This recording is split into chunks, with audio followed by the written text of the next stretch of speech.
Good morning, everyone. Welcome to the Will County Board meeting for September 19th, 2024. I'll call this meeting to order.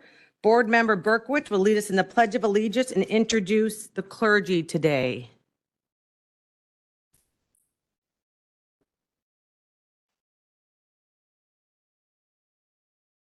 You're on, ma'am.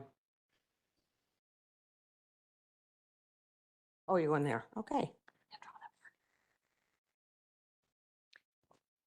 I pledge allegiance to the flag of the United States of America and to the republic for which it stands, one nation under God, indivisible, with liberty and justice for all. Thank you, Madam Executive. Good morning, everyone. Thank you for being here today. I would like to introduce a very special guest today, the Very Reverend Dennis Spears. He is the Vicar for Clergy at the Joliet Diocese. Father Dennis Spears has been a priest for 22 years and has served as pastor in Will County. In Steger Park Forest, Father Spears was the founding pastor for Mother Teresa Catholic Academy in Crete. After serving in numerous parishes, he was assigned to serve on the formation team at Mundelein Seminary to teach men how to live as Catholic priests for the rest of their lives. After serving at the seminary for 8 years, Father Dennis is now assigned to serve the diocese in the bishop's office as his vicar for priests. His role now is to serve all priests of the Diocese of Joliet on behalf of the bishop. Welcome, Father Dennis, and thank you for being here this morning. Thank you, Julie. So I've been invited to offer opening prayer. So I'd like to start with the famous moment of silence for you to bring forth all the prayers you would like to bring for this meeting and this day.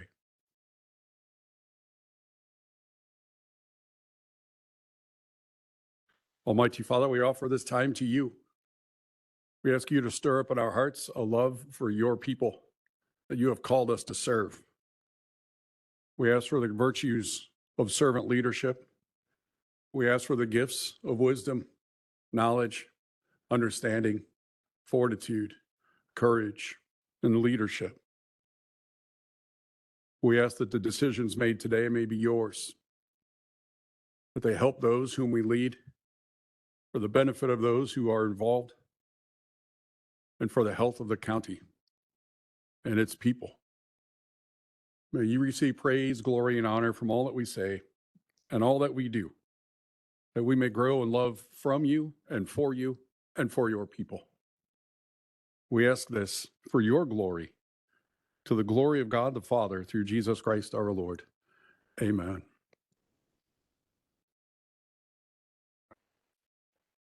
Thank you, Father Dennis.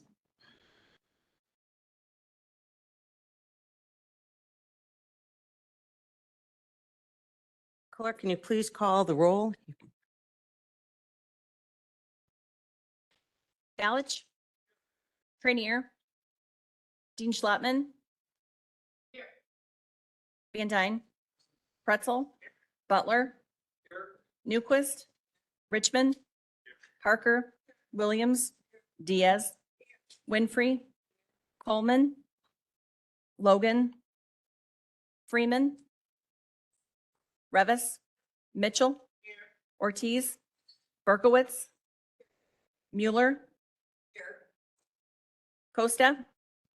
Ogala. 21. 21 members present. We have a quorum. I need a motion to place on file the certificate of publication. Motion by Mitchell, seconded by Revis. Madam Clerk, please call the roll. Balich. Trainier. Dean Schlattman. Van Dyne. Yes. Pretzel. Butler. Newquist. Richmond. Parker. Williams. Diaz. Winfrey. Logan. Freeman. Revis. Mitchell. Ortiz. Berkowitz.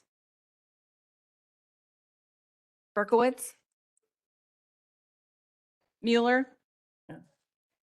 Costa, Ogalla. 20 in the affirmative, the motion carries. Can I get a motion to approve the recess minutes from August 15th, 2024? Motion by Winfrey, seconded by Mitchell. Is there previous? Previous roll call by Van Dyne, seconded by Logan. All in favor? Any opposed? Motion carries. I need a motion from executive session from August 15th, 2024. Motion by Revis, seconded by Trinier. Previous Mueller, second Diaz. All in favor? Any opposed? The motion carries. Clerk, will you please acknowledge the elected officials and media present today? Today, we have County Executive Jennifer Bertino Tarrant, Coroner Lori Summers, Auditor Duffy Blackburn, and no media. Thank you. We're going to head into public comment for agenda items only. I'm going to make a little announcement that's out of the ordinary here because I know we have people who would come to speak to the public hearing as well. With anything, we can't guarantee 100%, and I'm going to look to the Chairman Pretzel and I, who we think we're in the same agreement that item number 1 in land use is going to be, is it going to be tabled or remanded back to committee? I'm going to be making a motion to table that Yeah. until November at the request of the applicant. Okay. Yeah, and the only reason, hold on, I'm speaking, I will get to you, sir. I asked him a question. I'm only saying that because we have 2 presentations. I didn't know if people are here from work and it'll be a long morning. So it is my understanding that's going to happen, but I can't guarantee it. But I just wanted people to be aware. County Board Member Butler. I just wanted to point out that I don't think that tabling it is the appropriate response. If you want, you could postpone. Okay, so would it be tabled or postponed? Okay, so postpone, you're correct. So it would be postponed for 2 months. I'm just, like I said, we usually don't do this, but I just don't want people to, it's going to be long because we have a couple presentations. I wanted people to be aware. If you, but you can still come up at public comment. They're just limited. The comments are just timed at public comment. So just so people are aware. So do we have any public comments for today's agenda items only? If you have any comments for today's agenda items only, please come up now. Going once.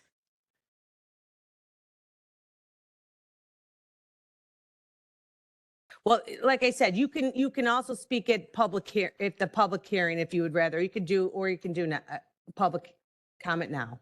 It's okay. Okay.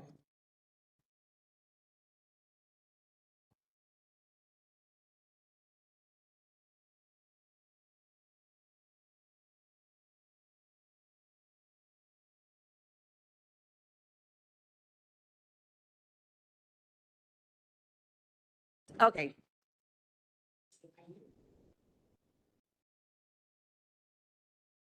Okay, so, okay, folks, so this is what I'm going to say. If you're here all for the public hearing, then we'll wait to see if that was my announcement. I didn't know if this is going to probably be postponed anyway. I didn't know if people want to say, so we will let you speak during the public hearing. Yeah, we will let you speak during the public hearing. Excuse me?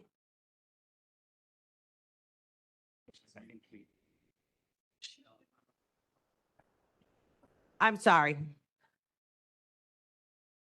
I know while everyone's going to sit down, I just wanted to make the comment. I'm not sure that it actually is going to be postponed at this Okay, point. all right, So that's I fine. don't think that's a fair statement to make. to And these people. I was very cautious. I talked to a few people on both sides of the aisle, so that's why I'm trying to be sensitive to people's time. That's all I'm Okay. doing. I'm not trying to discourage anyone. You're damned if you do, you're damned if you don't. So, all right. So is there any public comment for any other items today with the public, for public comment? All right. At this time, all resolutions and ordinance from the August 15th, 2024 board meeting have been signed and returned. We have 2 presentations today. We're going to begin with the report of the Superintendent of Regional Office of Education, who is going to come forward.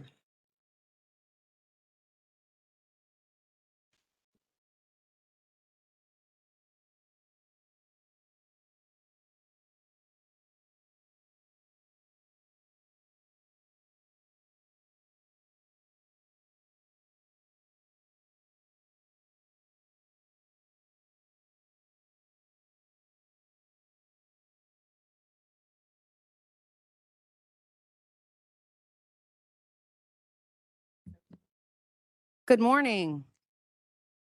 Thank you so much for allowing us to come here and speak today. I wanted to introduce key members of my staff so that everyone knows who you can reach out to for any items of necessity from the Will County ROE. So my name is Dr. Lisa Caparelli-Ruff, and I am the Will County Regional Superintendent of Schools. I understand that I only have 5 minutes, so I ask respectfully, if you have any questions, please to save them till the end. First and foremost, I'd like to introduce Dr. Lori Campbell. Dr. Campbell is our Assistant Superintendent of Professional Development at the Regional Office of Education. Mr. Paul Proofs, Chief of Staff and Executive Director of Student Services. Ms. Teresa Ward, Truancy and School Safety Coordinator. Mr. Andrew Alarcon, Health Life Safety Coordinator. Ms. Denora Ruiz, Licensure Specialist. Ms. Gianna Ronchetti, Administrative Assistant. Mr. Rick Bain, Principal of Lincoln School and former Airborne Infantry Combat Veteran. Carol Brandolino, McKinney Lead Liaison. Jalen Warner, MKV Liaison for Will County. Thank you, guys. Next slide, please.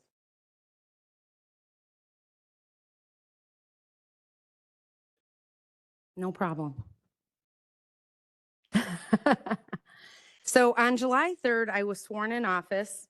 And from the beginning, we wanted to let everyone know our mission is to uphold educational excellence, inspire all for innovative learning, as well as dedicate our staff to serve all citizens of Will County. Next slide, please.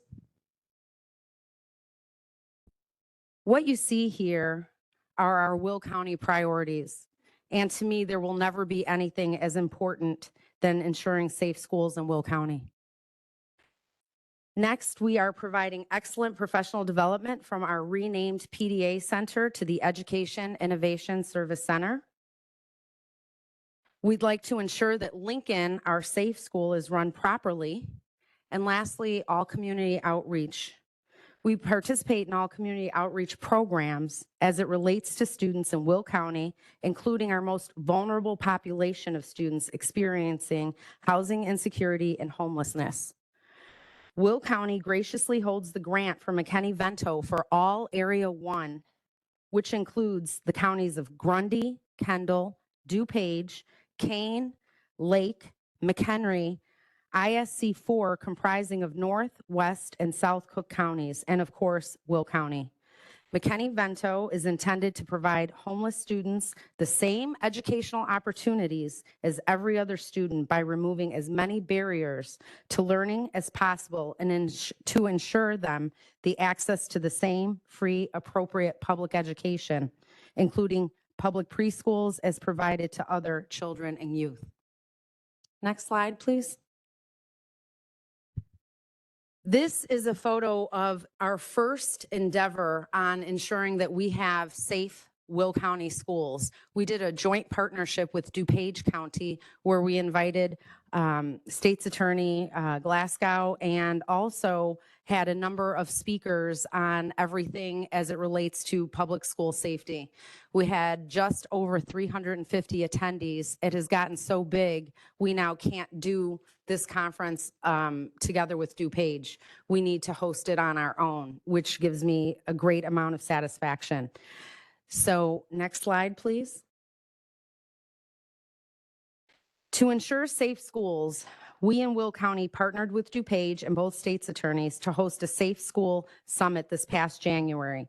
And we plan on hosting it again early next year. At this first summit, we had Dr. Peter Langman, our keynote speaker, who is an expert on the psychology of school shooters and identifying potential school shooters, professionals in mental health, education, and law enforcement. Dr. Langman shared his expertise as each attendee was provided a copy of his book, Warning Signs, Identifying School Shooters Before They Strike. Additional breakout sessions at the summit included presentation on de-escalation, School Mutual, and partnerships, and the I Love You Guys Foundation Standard Response Protocol. We have also built a strong partnership with the Will County EMA to collaborate on bringing vital training to Will County educators and first responders to prepare for a successful combined response. These trainings have included a command and control class in Moni in May and a 2-day reunification training class and exercise at Lewis University in June. This November at the ROE, we will be presenting the partner with the City of Joliet to host an active threat and mental wellness conference where each day we will have a school safety related presentation. Next slide, please. We anticipated the need for schools to have to meet the January 1st, 2024 mandate to have all Narcan in each school. And to do that, to ensure compliance, we procured enough Narcan for each school to get started with their first boxes. We also purchased a Stop the Bleed kit for each of our schools. These boxes of Narcan and Stop the Bleed kits were delivered to each district by our school safety director, so the schools had them in their buildings for the start of second semester in January. I would like to especially thank Dr. Burke from the Will County Health Department, who spoke to school administrators on the proper usage of Narcan, and she offered her services to train the schools at district levels. So thank you, Dr. Burke. Next slide, please. This is a photo of our new EISC. So after closing the PDA on McDonough Street, we were able to secure a location in our same building to be able to collaborate with our staff and save money and time on mileage. In the end, we are saving just over $10,000 a year on rent, and we are now all housed together in the same building, which is very useful. Next slide, please. At the Education Innovation Service Center, we host superintendents breakfast 4 times a year, administrator academies weekly, book studies to name a few, and just this past August, we hosted our first legislative breakfast, and we were lucky enough to have 6 legislators come to speak. Next slide, please. This is just a snippet of our professional development opportunities in which you could find online, and it's updated weekly, of the classes that we offer. Included in this, we have partnered with the Joliet Chamber of Commerce to train the community in DEI or train the trainers. Next slide, please.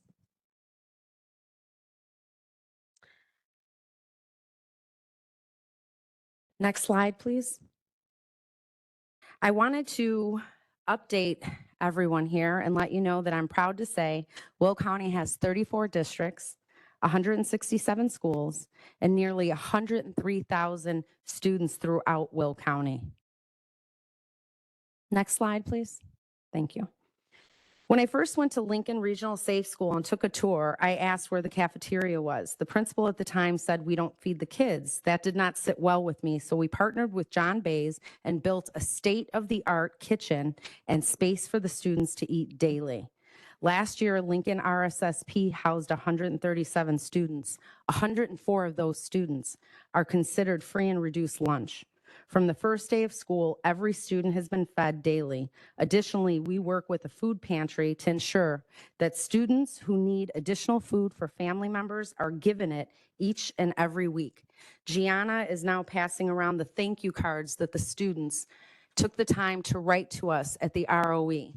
I would love it if you would just take a look at some of the thank you cards that we were given from the students. It was very thought-provoking. Next slide, please. No, sorry, previous.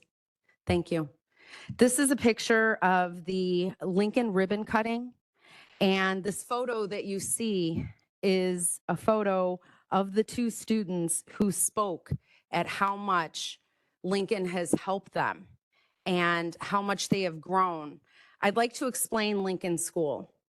Lincoln School is our safe school, but it is there for our ALAP, our TAOP. So ALAP is Alternatives of Learning Opportunities. Our TAOP is truancy. So students with extreme truancy get sent to Lincoln School. Students that are also in lieu of expulsion are sent to Lincoln School. It is their last chance to have an education here in Will County. And so to see what we have done for these students and what the changes we have made at Lincoln School, it's really heartwarming, and I invite any of you that would like to come take a tour to do that.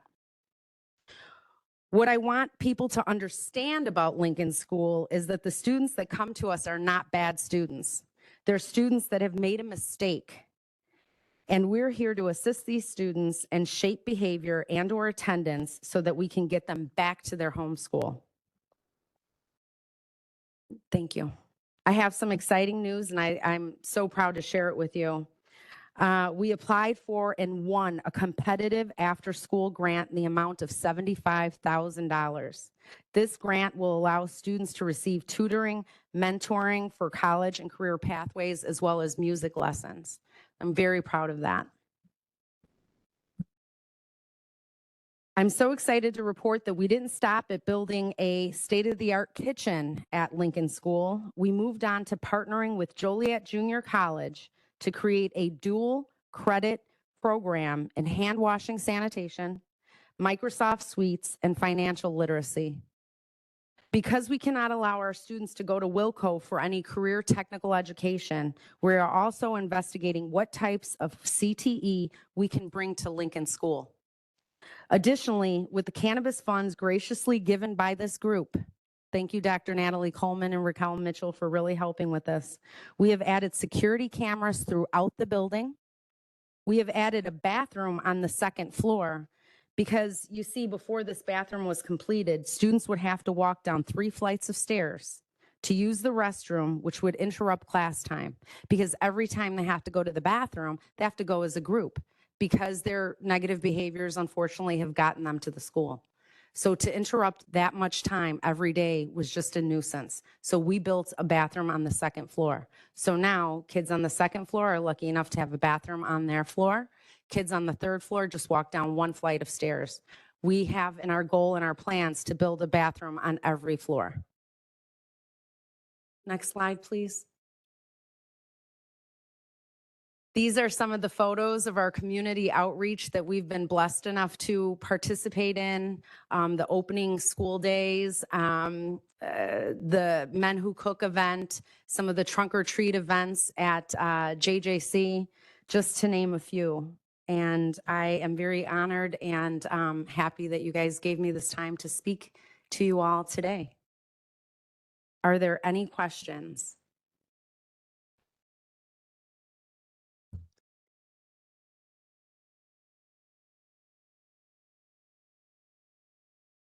County Board Member Berkowitz. Thank you. I just want to say thank you for everything you're doing and your staff and all of the incredible people that They're are there amazing. every day, including the people who maintain that incredible building. I went to your ribbon cutting that day, and it just really touches your heart to see that they're being given an opportunity that they should have, and all the love and attention that is there. It's incredible. It was, you could feel it, you could see it. And again, I'm very proud of everything you are all doing there. And for every family in Will County, thank you. Thank you. It's the tremendous staff. We are in it together, and they're amazing. So thank you for saying that. Chair Ogala. Thank you. I just wanted to say thank you, Lisa, for coming today and giving this presentation. As one of the elected officials in Will County, you aren't always out there because you held a different office and you're with the schools, and it's kind of like a quiet one. It's not a showy one like some of the offices can be.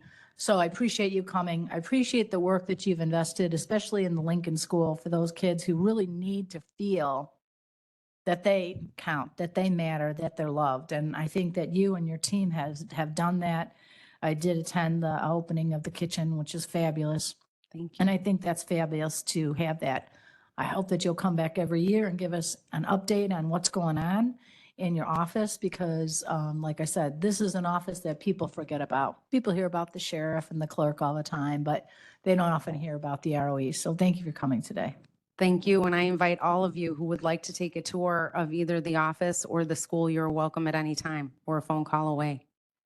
Thank you so much. Member Ortiz, you're not done yet. Hold on, hold on. There's a couple more. Sorry. I'm sorry. That's okay. Not a question. I just wanted to echo my fellow board members' comments and just say thank you so much, especially for feeding these kids. As someone who graduated high school from an alternative school only 10 years ago, I can say that I was very blessed and fortunate to be in the program that I was in, and we also got food, and this is something that we had a discussion about.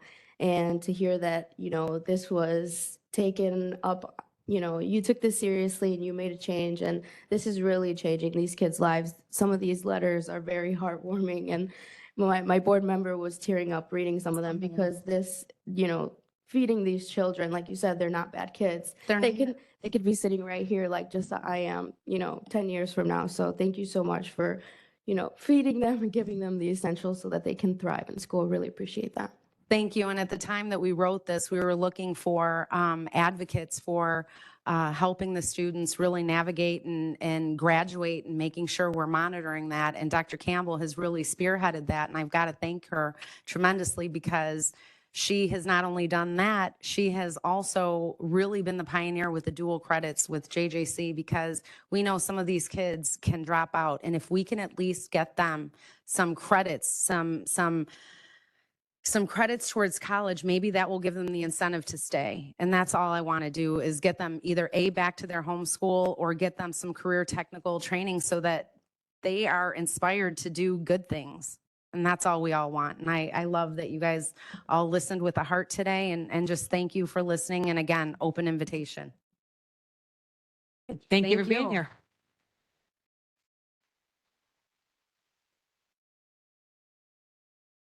Next, we're going to hear from our Will County Auditor, Duffy Blackburn.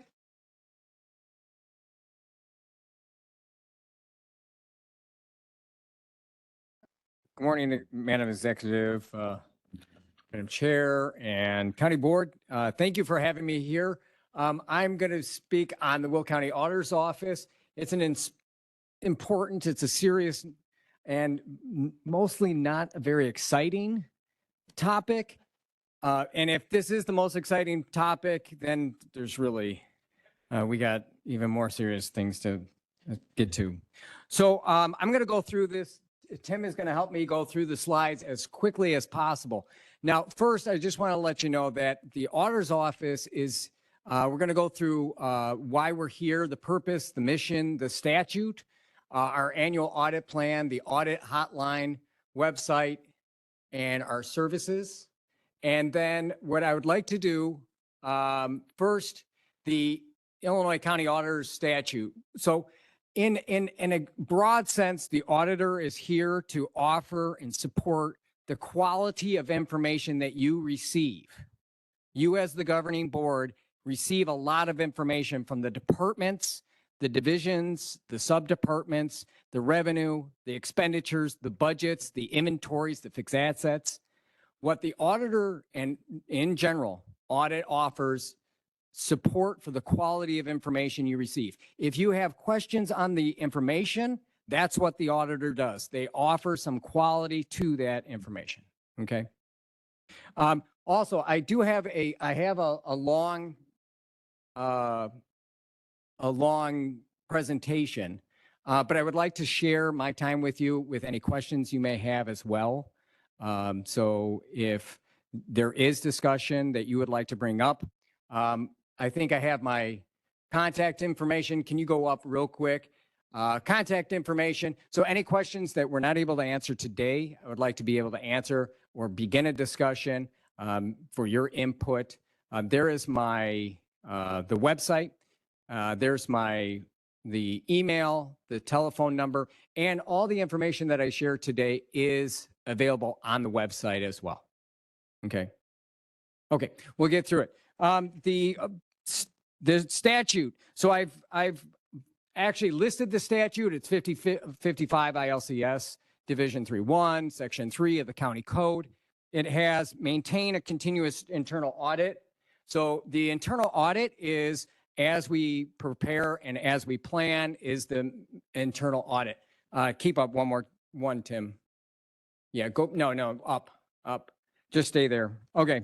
The next is the second item, audit all claims against the county. A very large portion of the support of the quality of information based on the budget that you pass each and every year is the audit of all claims. So every expenditure that is passed through the county is individually audited. It's submitted by a department, it's approved by a department manager, and then audited as well. So the roughly 45 to 60,000 expenditures, individual transactions, individual events of purchases is audited. That has been also then approved by your budget.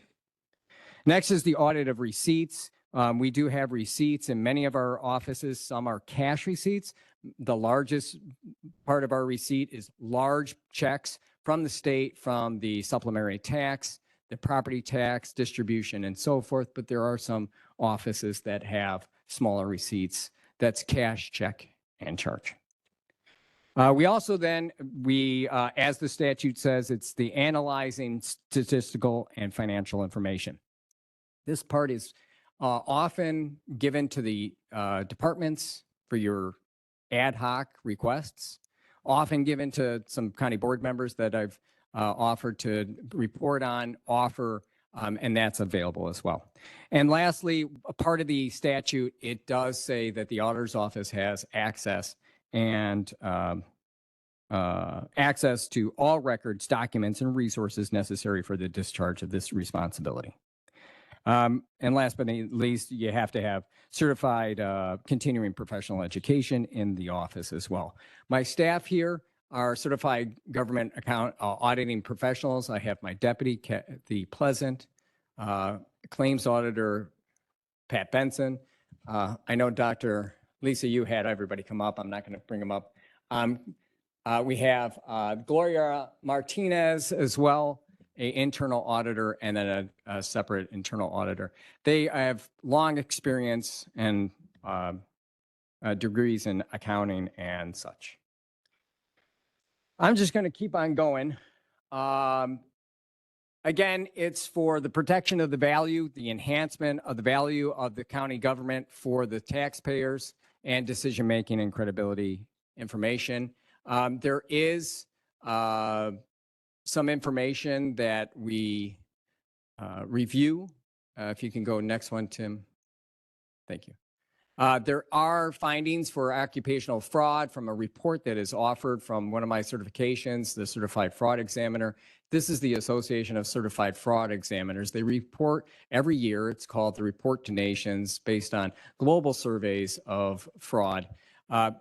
Unfortunately, only second to the finance sector, that's banking and other parts where they have large stores of cash. Government is the second only to that of all other sectors that receive and see losses as fraud. For national and local levels, you can see how that's dispersed. The small one, local levels, this happens also with small governments, municipalities, counties, unfortunately nonprofits, churches, and other types of organizations. For the internal auditing portion of looking at fraud, many of the fraud discoveries, so this is just a survey of all fraud discoveries in the last 10 years. Number one on the list is a tip, somebody who has direct knowledge of a fraud, waste, or abuse. It comes from a tip, an individual within that department. Second is the internal audit, which is discovering these. Next is a management review. And if you see down on the list, 3% in the middle of this list, a little higher than surveillance, monitoring, and such, is external audit. Most people confuse external audits from a CPA firm as the main purpose of their work is to discover fraud, waste, and abuse, and it is not. It's only auditing the year end, the report that is produced year end, just for the purposes of submitting to the Illinois State Comptroller or given to banks or creditors or bond buyers. They're just looking at this big 300-page document just for purposes of their decision making. Okay, thank you. As far as the transaction data, so there's 45, it's going down with the purchases because of different procurement cards and ways of procurement. The number of transactions we've reduced from about 65,000 down to 45,000. It can vary within years. There's 19 different main departments, 167 separate departments that have these procedures that are set under our county control. This is managed by individual county departments, their finance directors, their assistants, and it's overseen and sort of managed and maintained by our county executives department of the finance department. And that's the work that they'll be doing as well.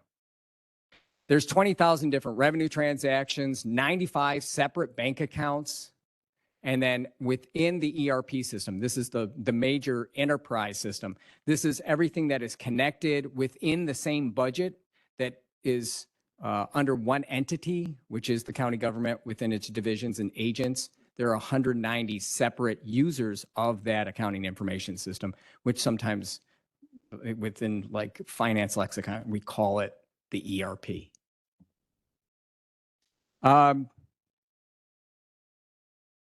That's the mission statement that we have. Hopefully I've summarized most of what we work and the work that I've done in the office with our small staff.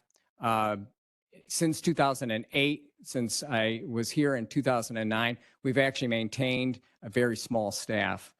We've actually had at the beginning of my long tenure in the office, we started at $980,000 for a total budget. We are now at $671,000, which is a reduction over a 16-year period. That's not taken in any account for CPI or any other calculations for inflation. We do go out and have consultants. Sometimes there are subject matter experts that offer the work and the audit work, monitoring, internal control recommendations that we may not have the resources to do. Also, we don't maintain a full-time staff member after that work is done. So there's been people who have come in and taken a look at the work of our ERP system or that computer-based accounting system, other types of processes, policies, and so forth. I'll let you know, here's the main work that we do for the audit plan every year. It's a risk-based approach. It's data-driven. We also include the participation of elected officials, their department heads, and mostly the payroll, the accounting, and other type of purchasing managers. Lastly, I'm going to have you just kind of scroll right through there. Here's what we actually look at. Maybe Tim, let's throw that one more up there. How am I doing on time, Madam Executive? Okay, go back up one more then. Okay, so this is what we look at. So here's the four main areas that we're looking at. Mainly is the accounting and internal controls. Like I said, there's 45,000 different transactions that are entered, proved, processed, audited, paid, all that type of processing. That needs a large control policy and a large purchasing ordinance, and then a process that is documented and then audited. Information technology is looked at, financial systems, and the operations. Okay. I think there's a question as well. No? Okay. Internal controls, one is to prevent things from happening. Sometimes there's the prevention. We don't allow certain information to get into the system that may be incorrect. We have also controls that if information gets in, again, this is speaking to the quality of information that you're receiving every year to make your decisions. If it is incorrect, we have controls then to detect that there's a problem, which is important. And lastly, there's actually managers or processes or people or some layer of all three that then correct these prior to you receiving that information. If you go back to the risk-based approach, there is always a calculation for cost and benefit though. The materiality of each decision that you make in the full mix of all the information that you receive, if this is going to affect your decision-making and you feel like there is a cost associated, but the benefit outweighs that, and you would like us to audit and make sure that quality of information is supported, we would definitely take your input as well. I think we've done that throughout these years, and we continue to do so. Last but not least, I'll go to the website. The website, all of this information, real quick, sorry. We also, the approach for this audit plan that we do adhere to professional auditing standards. There's several organizations, the Institute of Internal Auditors, the GFOA, who's the Government Finance Officers Association, the AICPA, these are the CPAs, the GAO as well. So all of their legal requirements, their organizational guidance, and then local ordinances, state statutes, federal and state regulations that we follow. Okay. On the website, there, I just want to start off with this. There is an auditor's hotline that has been maintained. It's been maintained for about 20 years. We have gone to an independent third-party monitoring system. They actually manage and maintain this. This is Forvis CPA. They're located across the country. Our local branch is here in Oak Brook, Illinois. They are now a CPA and a forensic services firm. You can find that on the website. If you scroll down, Tim, you can see that you have a website. You can report theft, fraud, bribery, kickbacks, conflict of interest, misuse, waste, abuse of county property or time, misappropriation of county funds. You can find it at Will County Fraud hotline.integrareport.com, or there's 3 ways, or you can call, or you can write. You can also call our office directly or email as well. The website offers other information. Here's the information, how to contact us, reporting, an open government portal that has been maintained for a while. Last decade, the transparency and openness of right after like Web 2.0 came available and people could be sharing much more government data, transparency was very important. We've just maintained that. It doesn't usually get the excitement. It's not a novelty anymore. It's just should be expected of local government. We also have XBRL reports, which are machine readable reports or AI readable reports. We're actually only the 3rd local government in the nation to do so, and Will County of Illinois was recognized by the SEC as the first ever to do so. If you want to go down a couple of more, here's some other information. Here's a dashboard. You can click on more information. You can see contracts, salaries, financial information, budgets, and a bunch of pictures to explain what you're looking at.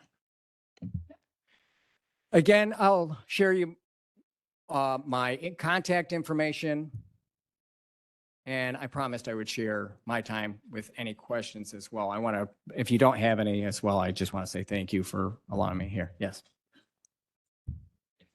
Yep, everyone's pressing their button. So we have County Board Member Ballage. Yeah, thank you for all your work. You know, very impressive. My question is kind of simple, but I don't know if it's possible. Your department is part of the county, and so is the clerk's department. Is there anything you can do with your department to help clean up their voter rolls and help make sure that only citizens vote? It's a good question. Yeah, and I appreciate the question. As far as the audit, it would be the financial and operations of a continuous internal audit. We could, since the standards for internal audit would say that I would need to have some professional capability and capacity, competency to do so. I would probably defer that to a consultant. We could do that, and that's possible. But I would probably, again, defer that to someone else based on my professional standards that I adhere to. Is that? I was just curious because that seems to be an ongoing problem throughout all the states, not only Illinois, but everywhere. And, you know, I'm listening to this and you're addressing fraud, and that's fraud, but it's not really money. You know what I mean? No, and there was a question. We did speak with the former clerk, the two prior former clerks. So we did talk about the security of the information systems that they have. So the connectivity, and we had relayed that information to the Homeland Security officer. I think his name was Noah Prates, and he had responded to that. Again, I defer to those agencies that would have more expertise and competency. Okay, thank you. You're welcome. County Board Member Freeman. Thank you. And thank you for your time today. I'm assuming this is a full-time position with what you've said you do. And then my other question is, you talked about a very limited staff. How many do you have full-time? 4, including myself. And do you have any part-time? No, we had maintained an internship. We've actually hired 2 of our interns, actually 3 or 4 in the history that I was here. They move on. Accounting, there's a lot of accountants that are in the corporate world that are retiring now. It's very easy, and it's hard. It's easy to get a job outside, and it's hard to maintain. But my office now is stable. So thank you everyone in the back. Yeah. So as far as internships, the CED is doing another round of internships with the high schools. So I think the filing date is in November at some point. You might want to reach out and see if you can do that. But thank you.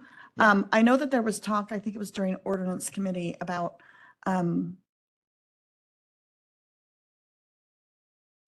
my brain just shut off, about how each department provides you with a list of items.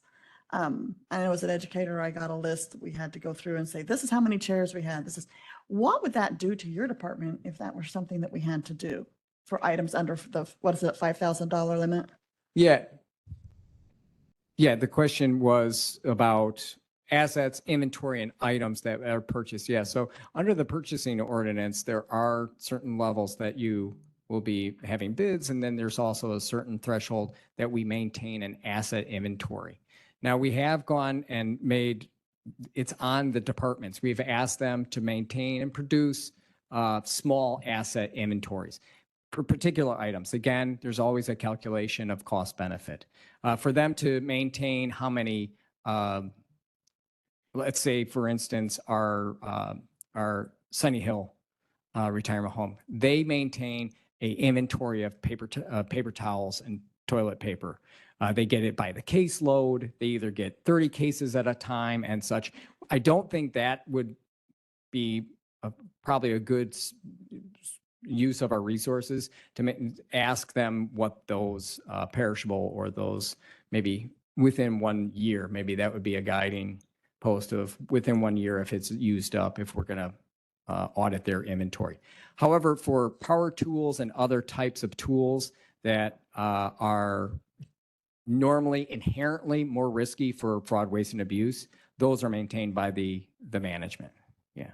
Thank you. Chair O'Gala. Thank you.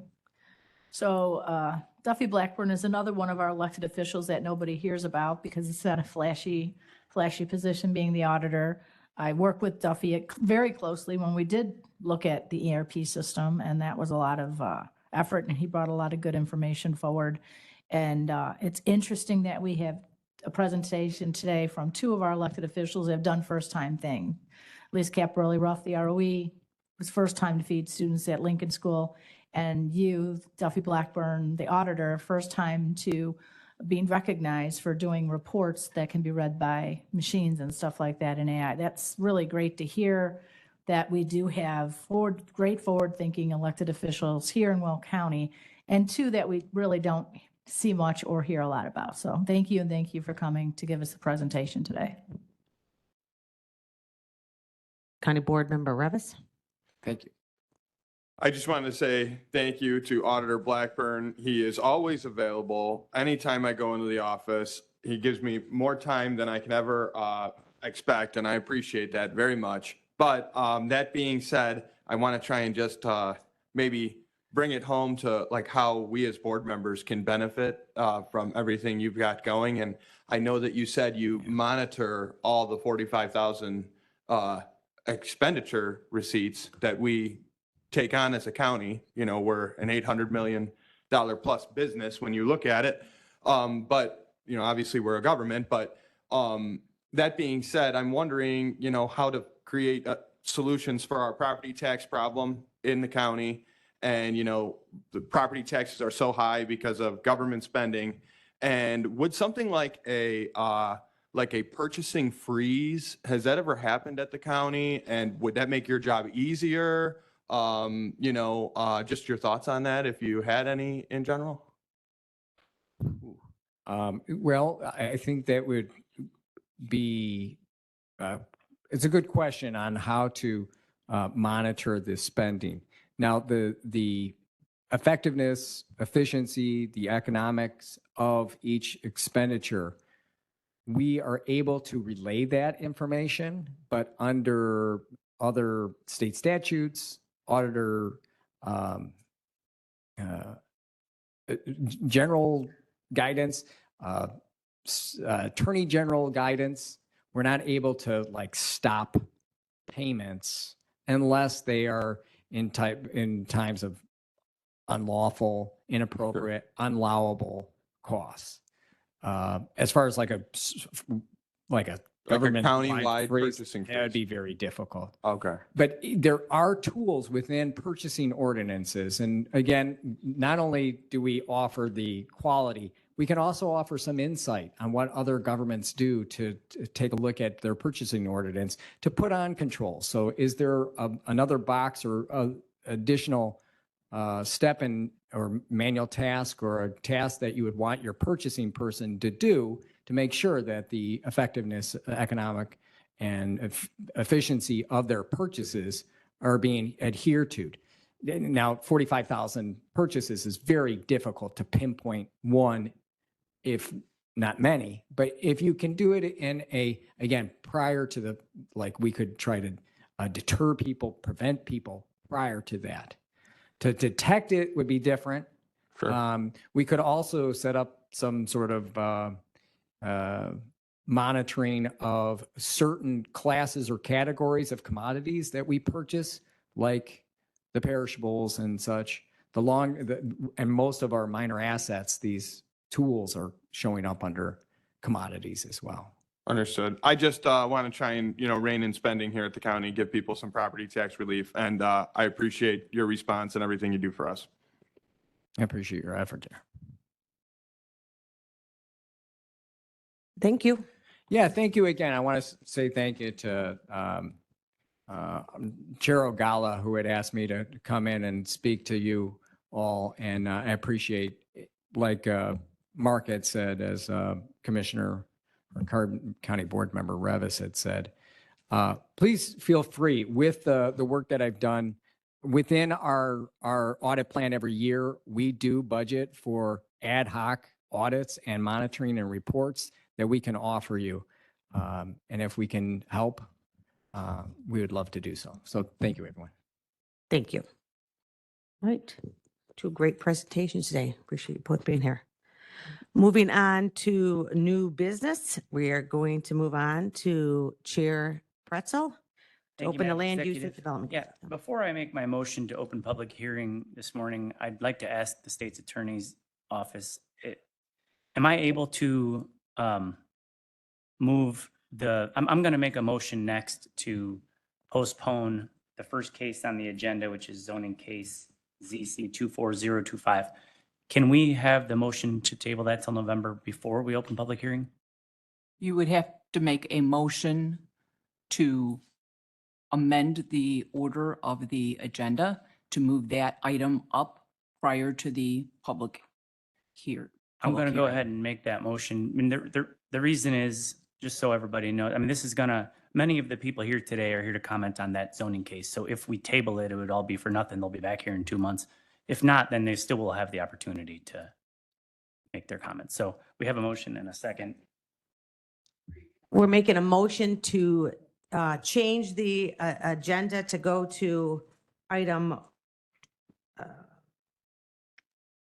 Make sure I have the right one. So to go to item number 1 of the Land Use and Development Committee, we have a motion and a second to that with Trinier. Is there any discussion on that motion? All right. So a motion to change the agenda. Madam Clerk, please call the roll. Balich? Yes. Trainier? Dean Schlottman?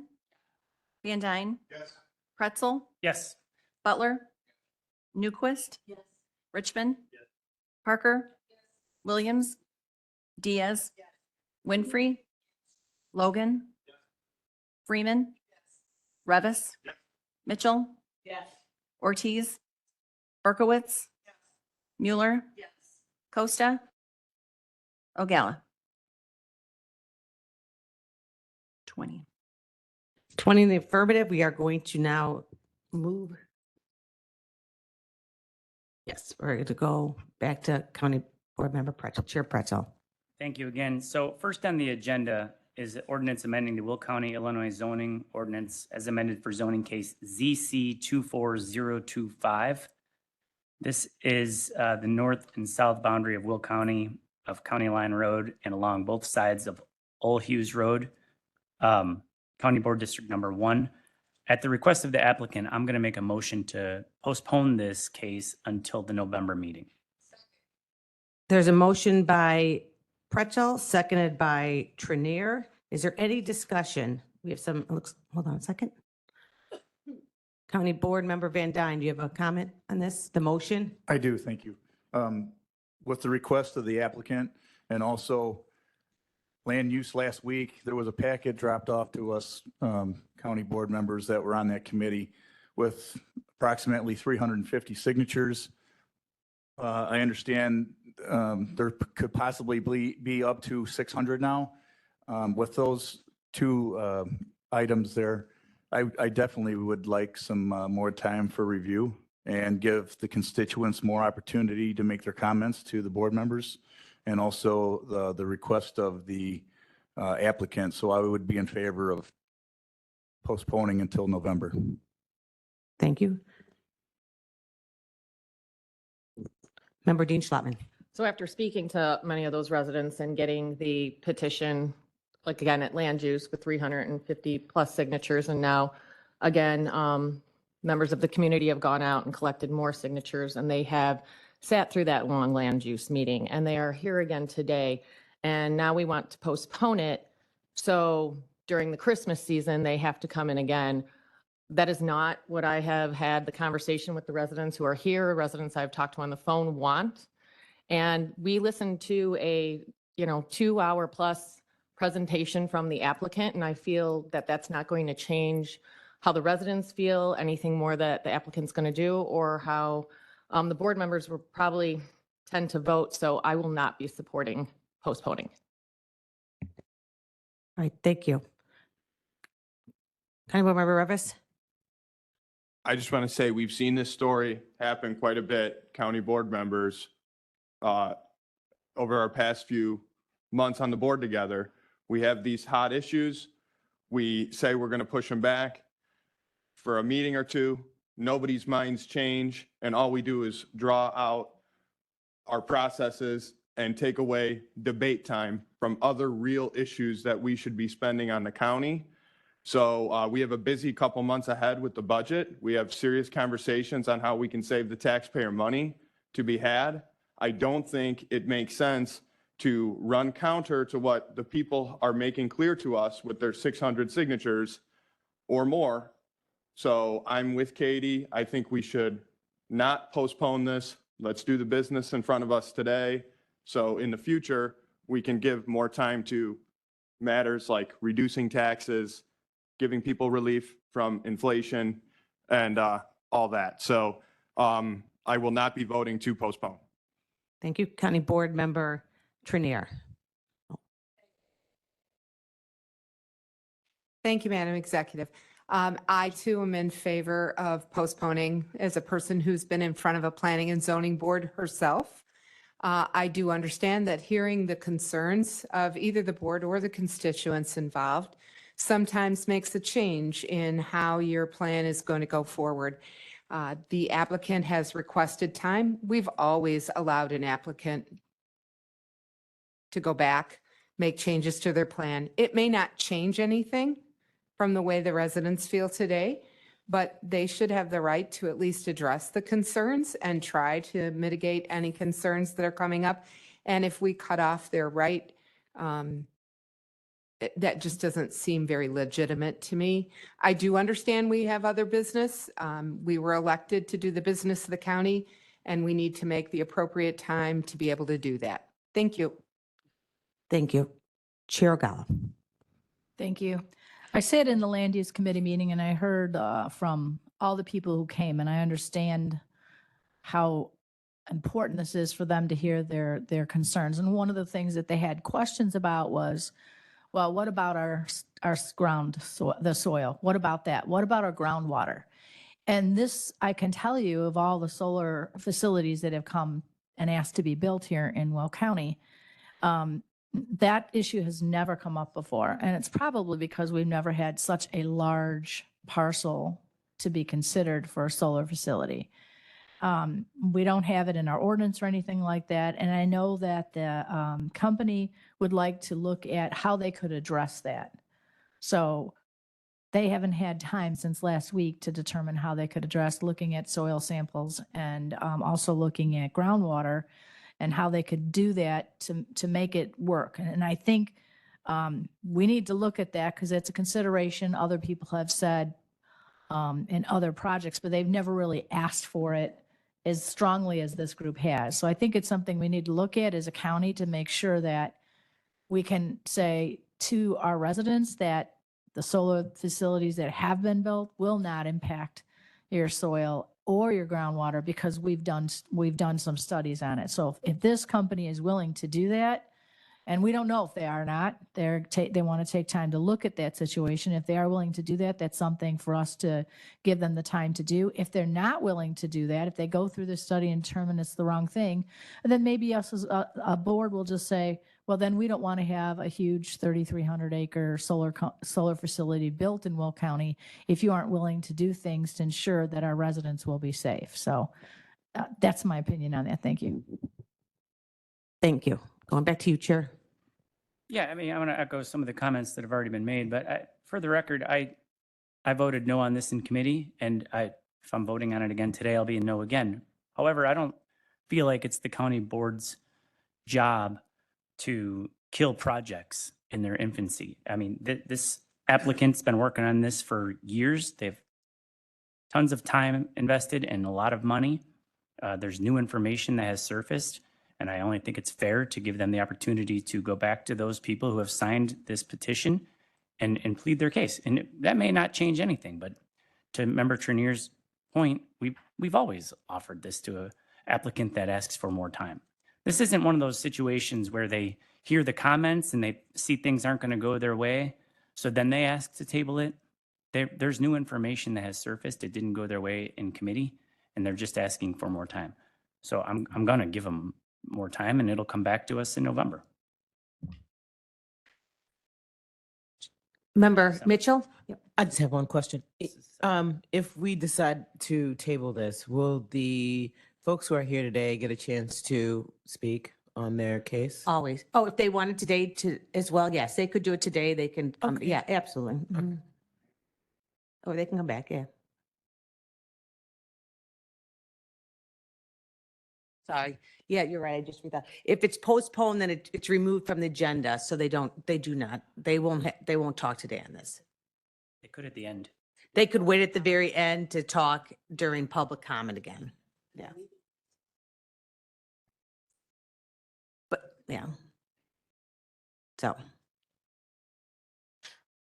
The whole point of this is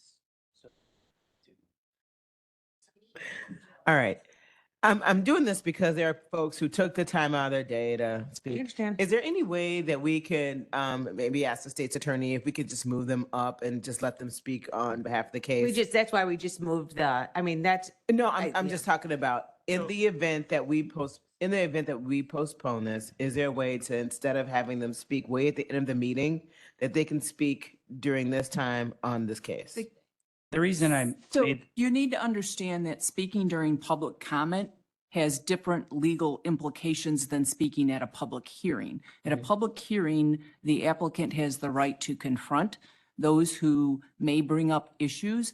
And so if there were litigation involving this, someone who chooses not to speak at the public hearing loses their opportunity to be involved in any subsequent litigation. So there are legal consequences to choosing to speak during the public hearing or the public comment.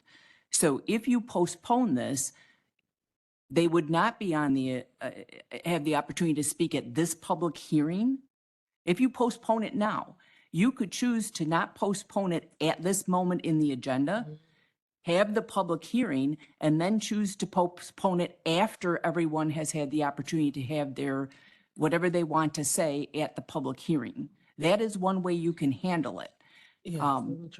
the reason that I moved this ahead of public comment was to give all these fine people their day back. If they want, they're welcome to stay. I don't know if anybody wants to be here today to make these comments. I just thought it would be nice if it's going to be on the agenda again in 2 months to kick the can down the road, I guess, but give them their day back. I understand that. I think you're trying to be very accommodating. I'm just trying to let you know what the legal implications of that are. I think the people are here because they do want to speak. I think some of them may not be able to come back in November.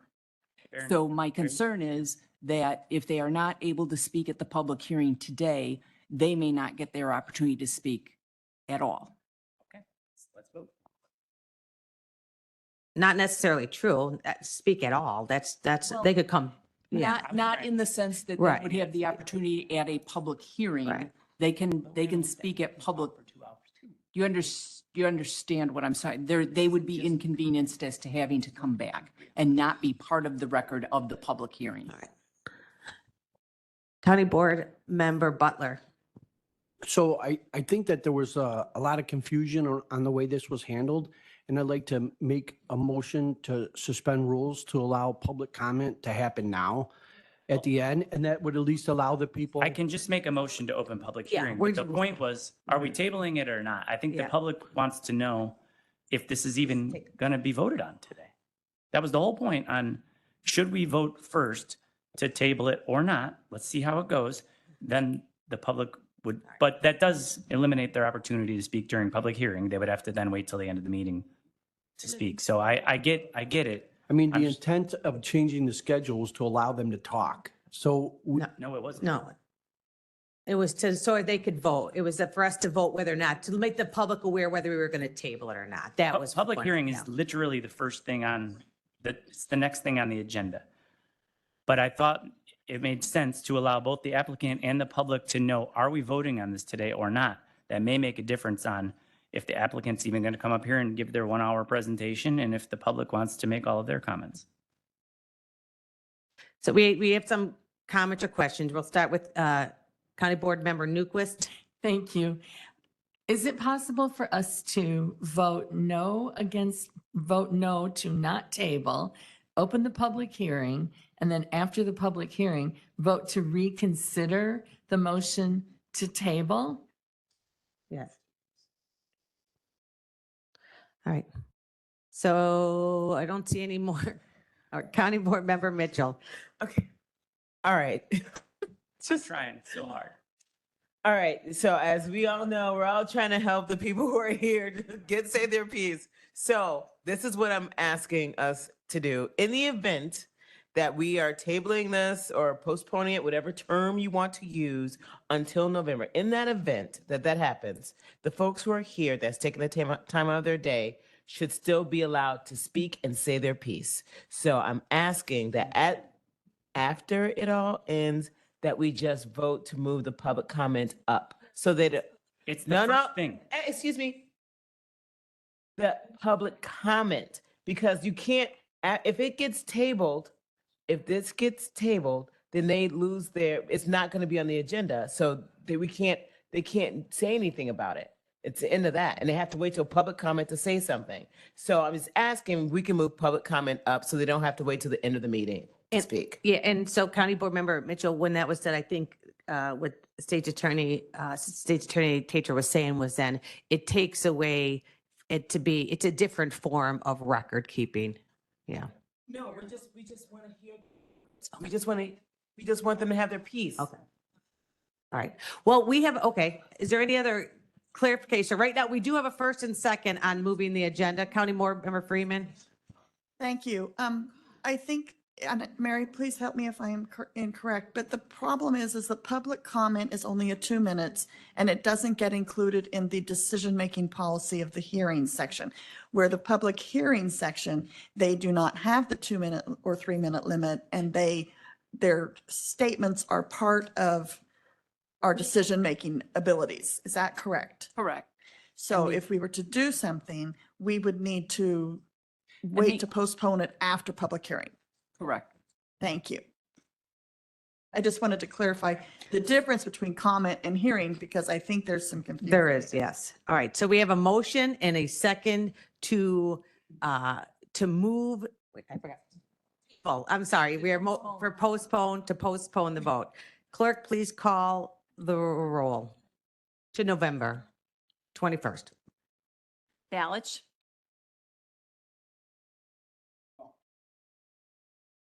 Trainier. Dean Schlottman. No. Van Dyne. Yes. Pretzel. Yes. Butler. Newquist. Richmond. I want to. Parker. Williams. Diaz. Winfrey. Logan. Freeman.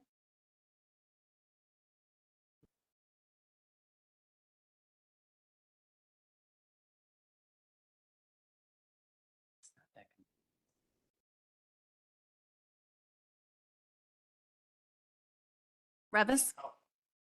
Mitchell. Ortiz. Berkowitz. No. Mueller. Yes. Costa. Ogala.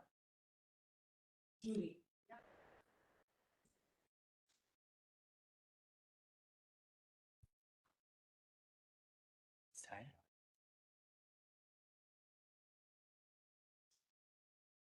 10. 6, 7, 8, 9. 9, no.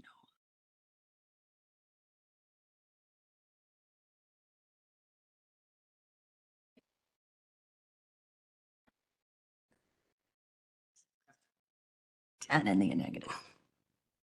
I have 10 in the affirmative. 2, 1, 2, 3, 4, 6, 7, 8, 9, 10, 10, 10. Okay. The county executive votes yes. So with that, 11 to 10, the item will be postponed to November 21st. Thank you, Madam Executive. I'd like to now make a motion to open public hearing for all land use cases. Motion by Pretzel, seconded by Revis. Clerk, please call the roll. Balich. Yes. Trainier. She has to clear it up. Dean Schlottman. Van Dyne. Yes. Pretzel. Yes. Butler.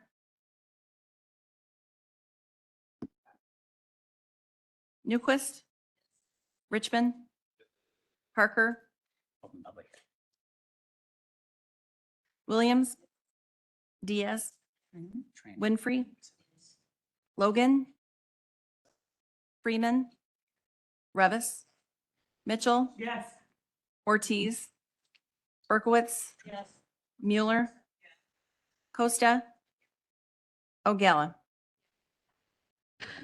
We are now in public hearing. Please be advised that absolutely no new evidence or information will be allowed once this land use public hearing is closed. So if you have something to speak on a case before us, and again, reminder that zoning case 24025 is no longer on the agenda. So if you have any other cases and would like to come forward and speak, Going once. Do you want to, they may need some clarification on what that all means. Okay.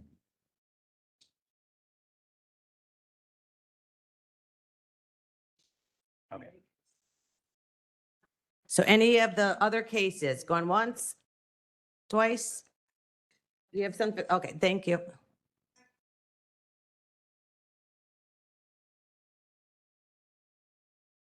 Can we have a motion to close the public hearing, Frankie? Oh. Okay. Okay, so at the last vote, they voted to postpone case number ZC 24025. So that is postponed, so it is no longer on the agenda. So during public hearing, there is no, it's not on agenda item, so you can no longer speak about that case. So any other case you are here, you can, if there's another zoning case that you are here for, so those folks that are here, you speak on. But if it is zoning case 24025, it has been removed from the agenda. So that is one you do not speak on. So does that help people? County Board Member Berkowitz. Okay, so thank you. So this last vote, Yeah, which was a tie, which was broken by you, right. the vote to postpone this case, ZC 24025, which I don't know how many people came to participate in public, the public hearing. I don't know how many people were out there. Do you, There was do an you have amazing- you have a question? My, this vote broken by a tie. Right. By the county executive. Correct. Remove that zoning case, and now those people cannot share their voice during the public hearing. County Board Member Berkowitz, as we said, it's postponed. But their voice was taken away this morning with the intent that Yeah. they can just come back All right. in November. Okay, and I know this is, It's very I feel for you. I unfortunate. do too. And I'm sorry it's a tie because somebody left the boardroom so I did break it. So I do appreciate that, but I understand. And that's why they moved it, before. So. So yes, so we are moving on we are in public comment. We are in public hearing. Yeah. Yes, sir.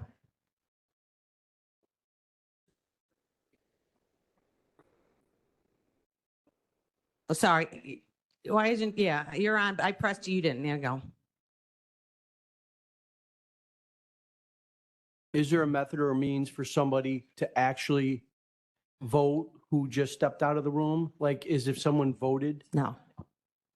No, as we've said before, once you move on, once the vote is called and it's done, it's done. You cannot go back and change the vote. Thank you. So Chair Pretzel. Just want to be very clear. I can only speak for myself here, but my vote was in no way an attempt to take away anybody's voice. Everybody that's here to speak today, I do apologize if that was a waste of your time, but you will have your moment when this is on the agenda in November.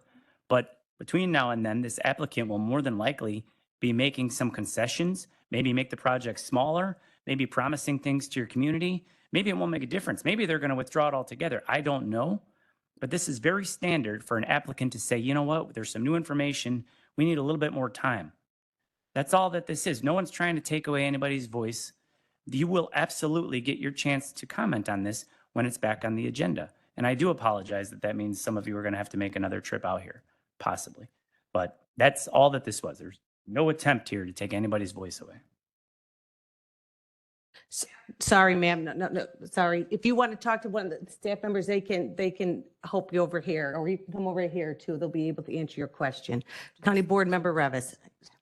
Yep, and just to bring home what Frankie, our Chairman Pretzel said, you can either wait till public comment at the end of our meeting today to speak, or you can come back in 2 months for public hearing within the Land Use Committee. So those are your two opportunities to get your voice heard. You can also contact us at our email. So.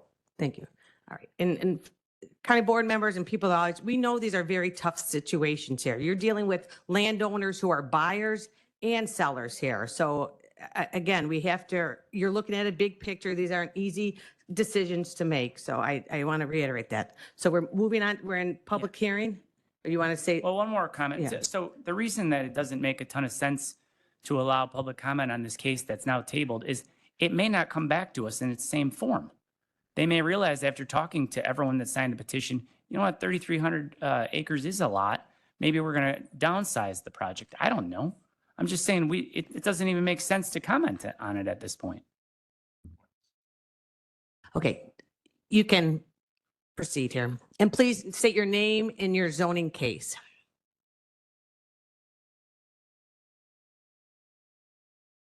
Thank you, Madam Executive. My name is Ryan Kelly. I'm here on zoning case 24-059. It's been before Planning and Zoning and another committee. This is the third time we are here, and I represent our homeowners association. The simple reason that the homeowners association is against this permit is that our covenants do not allow second dwelling units, and this permit is for a accessory dwelling unit. There are other residents here that will speak to all the issues with the project and other reasons for going on, but my simple reason is to state that the Homeowners Association of Chartwell Downs is against any accessory dwelling units. Thank you. Thank you.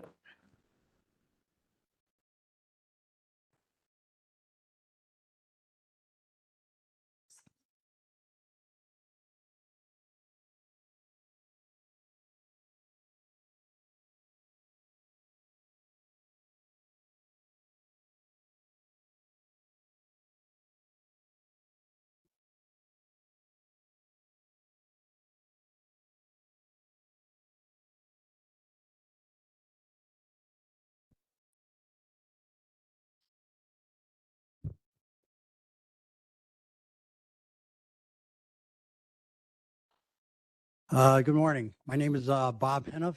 I live at 1711 Pennington Court. I am the western neighbor of this pool house development. I'm going to start off. I did pass some pictures of the 2.5 years of disaster, basically, I'm going to say. The owner of this facility says it's his dream house, but it's been the nightmare of Pennington Court.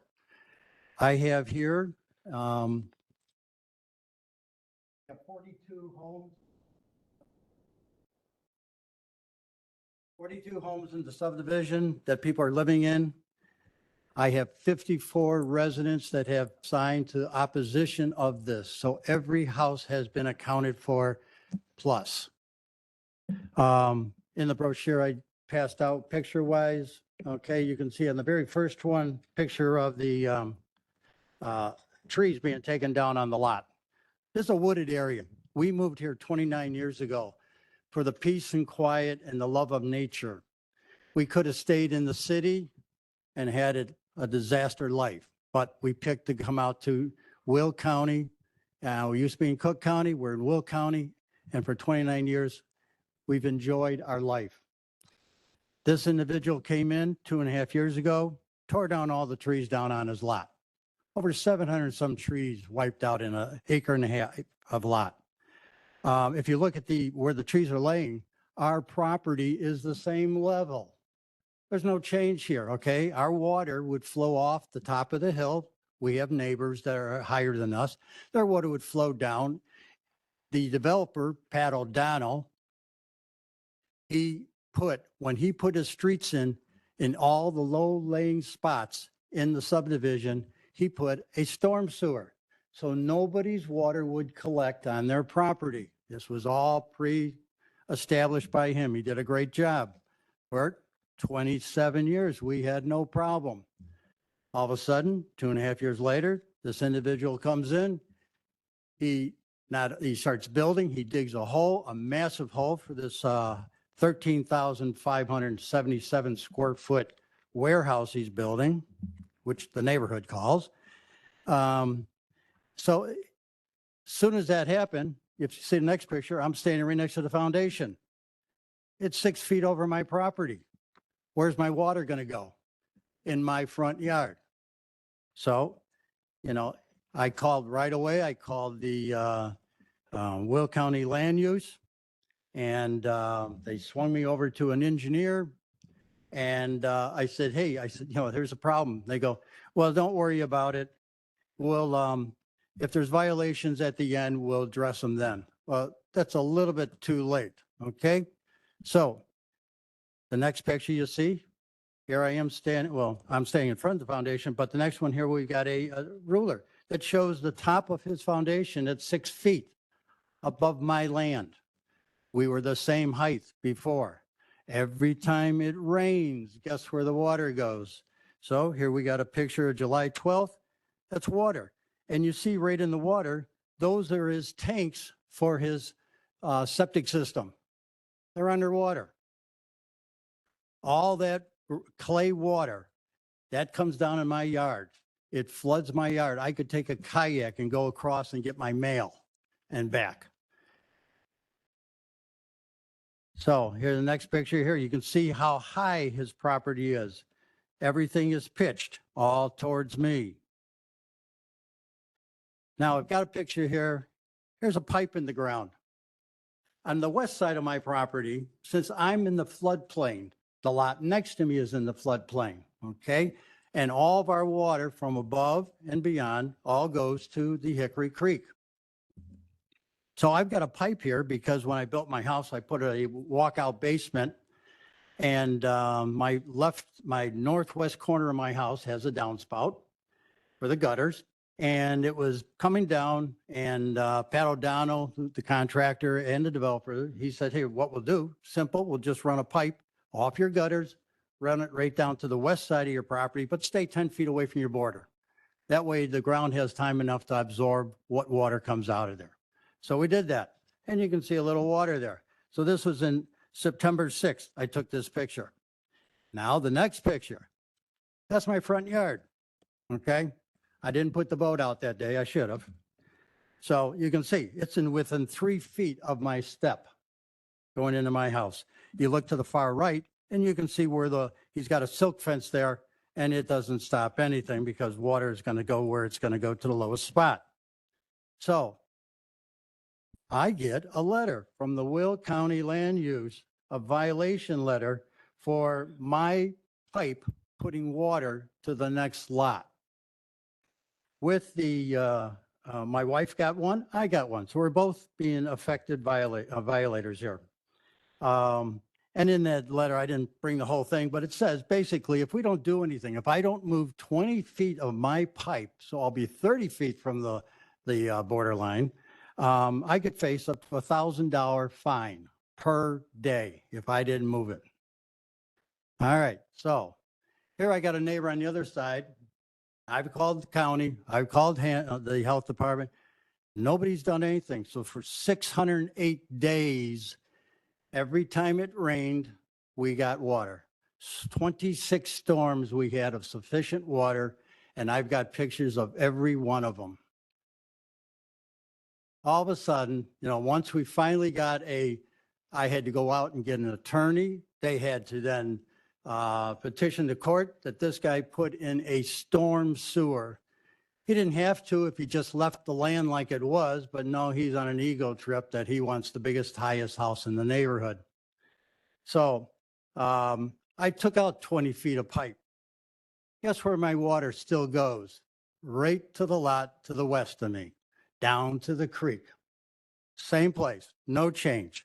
But the case was dismissed because I removed 20 feet of pipe. But nothing happened to the guy next door. So with, if you look at $1,000 fine for him each day, that's a total of $608,000 fine he'd have to pay if he didn't correct it. For 608 days, we were underwater. So next picture, you can see the water over the septic tanks. This property has so much clay, you can't even move the equipment around it. So here we got a Bobcat by the contractor moving it. He almost takes out the alarm box and into the tanks. That's how clay works. It doesn't dissipate the water. Here's another picture here on September 13th. Piece of equipment in the middle of his backyard, stuck in the clay puddle. Clay is not something you want to be, it doesn't get rid of water. If you're going to put a pond in your backyard for fish or make it, lily pads or whatever you want to do for the frogs, you line it with clay. It acts like a bathtub then. It stays there. So now we've got two papers here. We've got page 1 and page 2. Our next big issue with this, besides the water, we've got on page 1, that was the original site plan for his septic tank and seepage field. Now, who would want to put that type of system in clay with a 10-bathroom house? 10-bathroom house. Pretty good, huh? More bathrooms than any house in our neighborhood, by far. But what he does, now you can see he's got a pool there, and he's got a pool house up on the hill, and that's the big issue we have here. Then we got the court. He's got a basketball tennis court he's putting up there. Well, on May 23rd, he's met with his septic company that's going to put the system in, and he decides, oh, I'm going to move it up the hill. All right, so if you look on page 2, what I got highlighted in red, that is where he moved the septic field up the hill. This is a 12-foot grade pitching down, and the line that goes up on a diagonal to the center of that page, that's where his feed line is. He's going to pump his sewage up that hill, and then it's going to feed down through the different trenches as it goes. It'll fill the top one, then the next one, then one.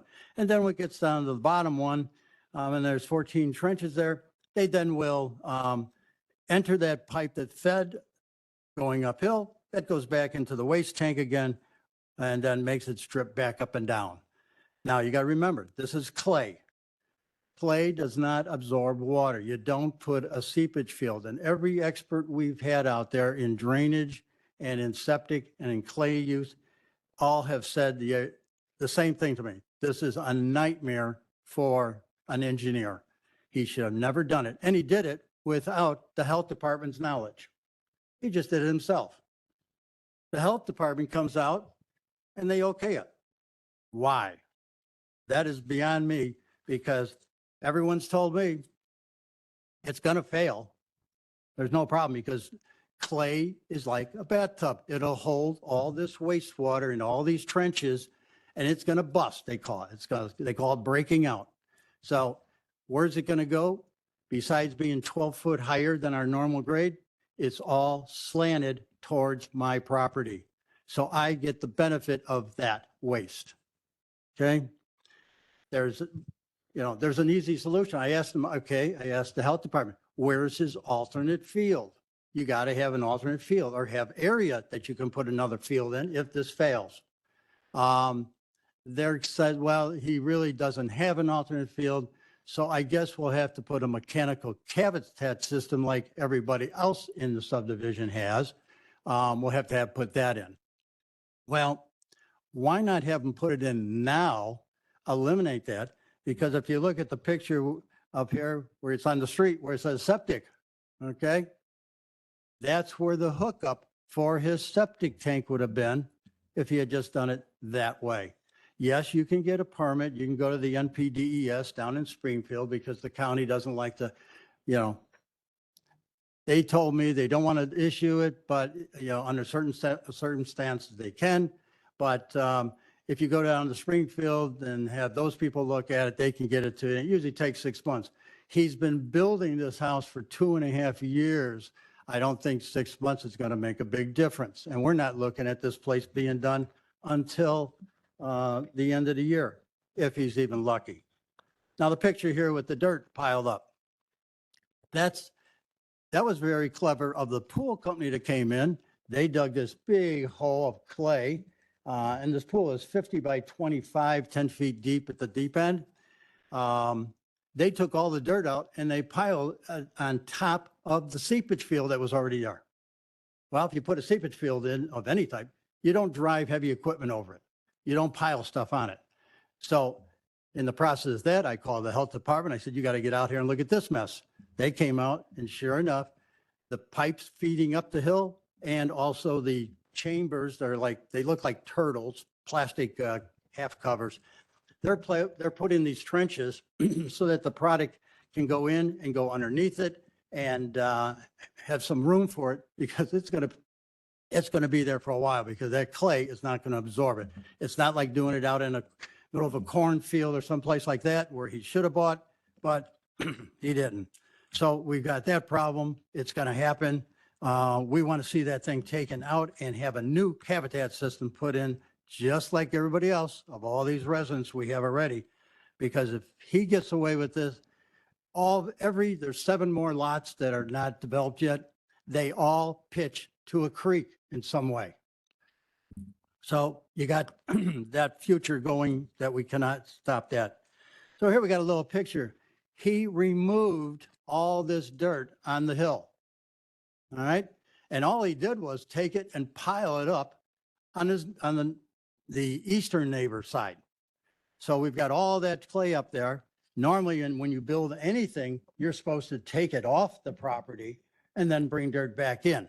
He didn't do that.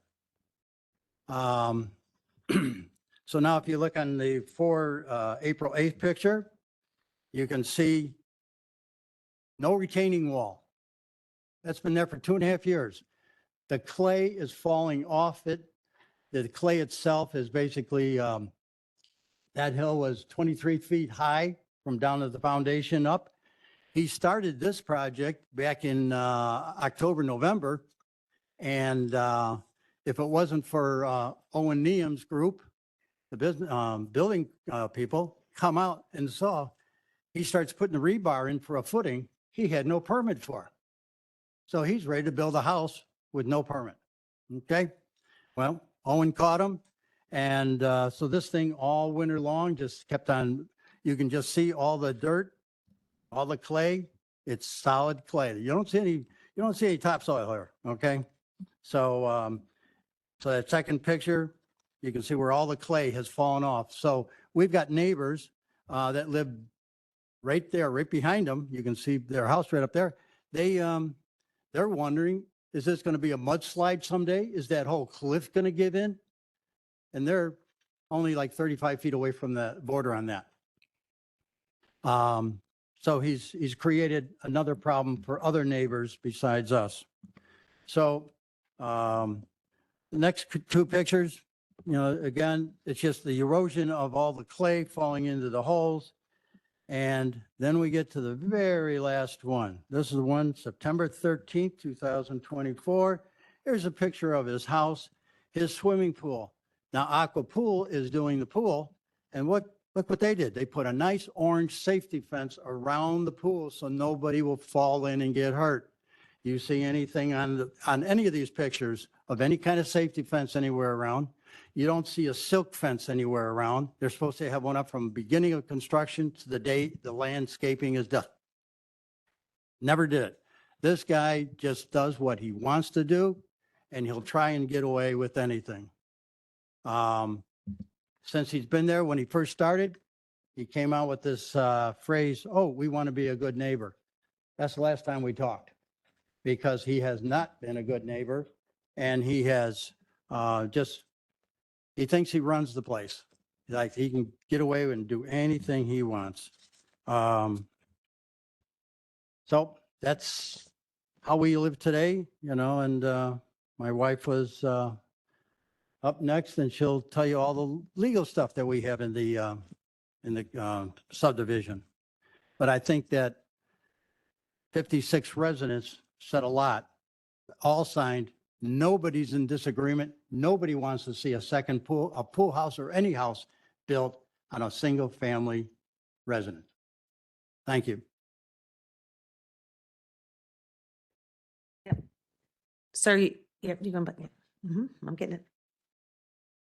So I saw all this stuff and, I can appreciate the problems you're going through. Unfortunately, some of the maps you gave me with the topography was not real clear.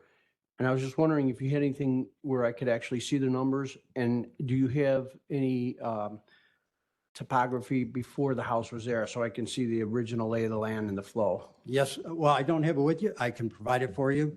We also have,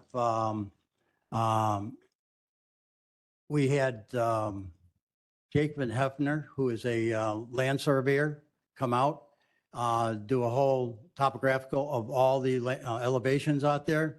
And they, so we have that information. So we have elevations all the way, and you'll see, you know, I can bring information to you wherever you're at, no problem. Okay, thank you. Anybody else? Thank you. Okay, my name is Jean Hennef. I also live at 1711 Pennington, next to this debacle. And I wanted to point out a couple things to you because he wanted to produce this variance to put in this pool house, which would be larger than our house. The variance notice from the land use in the county that is sent out to inform everyone of this meeting that took place on September 3rd. Our postmark is September 5th. We did not get the notice in time. And it's the land use that mails that out. So maybe they didn't want us here. I don't know. I brought 6 sheets to show you. The first page of the covenant for our subdivision, number 1 on that page says single family occupancy and no business. Only one residential building shall be erected or allowed to exist on any lot within the subdivision. And said residential building shall be used or occupied only as a single family dwelling exclusively for single family private residence purposes. No trade, commercial, or business practices. So right there, he came in, you know, to the subdivision, deciding not to abide by the covenant by the fact that he wants to put up 2 houses. The second page, number 10 in the covenant, states everyone is to have an individual mechanical sewage treatment system.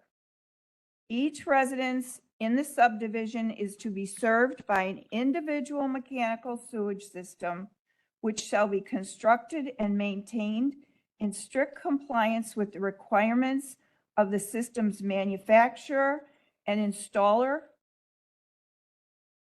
and all the rules, regulation, ordinances of appropriate department or agency of the county of Will having jurisdiction over these matters. So he didn't install the mechanical like everyone else in the subdivision. The next page I want to show you is the plat of the subdivision, which completely explains all the rules of the land in Chartwell Downs and how everything is to be executed. The lower right-hand corner is enlarged on the next page. You can see this is the plat stating on each lot, the following individual mechanical sewage treatment system must be installed.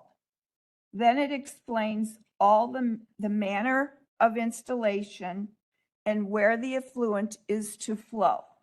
It's to flow from the chlorine contact chamber and must be discharged directly into the creek or into a storm sewer. He's violated this completely by what his plans are. Now, I showed you a copy of the plat of our subdivision. This 5th page is what the land use department presented as the plat of our subdivision.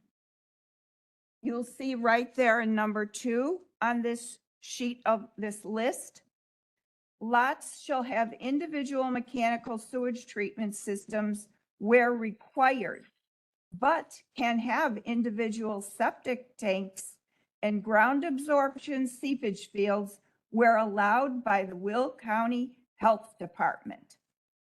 Now, this would allow him to put in a seepage field, this paper. Do you see any seals on it, any signatures on it, anything that makes it a real document? This is what the land use presented for the plat of the subdivision. Now, look back at the other one. This is the plat of the subdivision. Then, let's see. Then you can see a full footprint of everything he's done on the property so far. And this exceeds the maximum accessory building, and that's on page 6 of the staff report. And it states that he's overstepped the footprint already. And if he wanted to do anything else, a variance would be required since he has exceeded the accessory building area. Also, this house has no windows in the basement, and it has no door exit to the exterior from the outside to the outside. So I don't know what that's about, but a lot of people have commented on that. Usually we had to put a door in our basement as an exit for fire safety. They have no windows, no doors in the basement. That doesn't look good. It's troubling even. So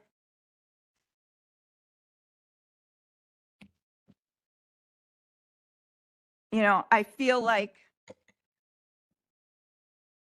I've spent 2 years looking at this mess go up next door and getting no response from the county when I called to complain, even laughed at, by them when I've made phone calls.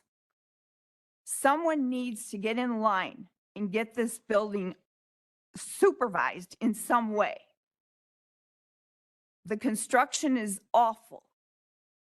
It's not in line with the county's regulations. And God bless you people for what you do. I hope someone can straighten this out.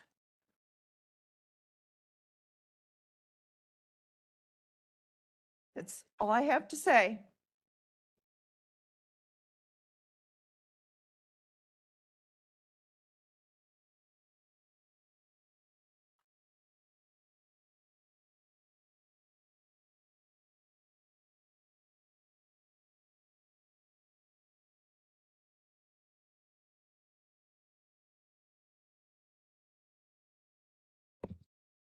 My name is Pamela Pape. I live at 1710 Pennington Court. I live across the street, kitty corner from the property in question. And I live across the street from the Henneffs, my neighbors, who I would like to acknowledge have suffered the most living right next door to the property in question. I've watched for the last 2.5 years what this, if you want to call it a development, has done to them. And it's pretty much taken a huge toll on their lives. If you can imagine your home, your castle, your place of comfort, residence, where you go at the end of a long day, your family, your grandchildren, everything about you. And you come home to a nightmare, and you have to deal with that every day for 2.5 years now. And it's still ongoing. And you're getting no relief from anybody, and you're retired. This is the golden years of your life. It's not good. I feel for them. I care for them very deeply, and this is very unfair what is happening to them. So I am going to refer to the owner of Lot 13. The property in question is Mr. M. I think it's Marchikaitis, but I know I will butcher his name because I will say it so many times. So Mr. M is very aware of the Will County land use codes, the Chartwell Downs covenants, which do not allow for another residence on the property, and the serene naturesque neighborhood that the residents of Chartwell Downs, his future neighbors, are fighting to protect. Mr. M has just under a 1.5 acre lot, and on that lot, he is currently building a 13,500 square foot home, a tennis court, and a 50 by 20 foot pool with a surrounding patio. On that same property, there is also a well and a septic system and a driveway that will need to be installed.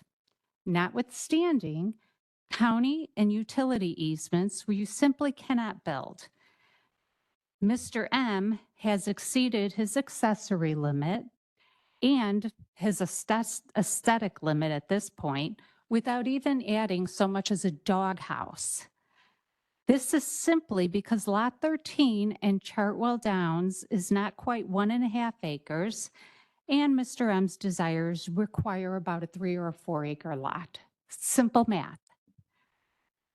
As a direct result of his elevation and building violations, he repeatedly flooded my neighbor, the Henneff's property, and destroyed their lawn and their stress levels and their home.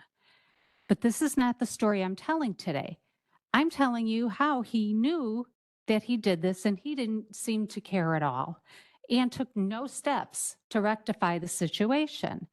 In fact, it took my neighbors 18 months, hundreds of letters, emails, and phone calls, and finally hiring a private attorney that they had to pay for out of their own pocket to remedy the problem. This was 26 floods after Mr. M became aware of the situation he wrongfully created. This is a special blend of both incompetence and arrogance on Mr. M's part. His reputation precedes him.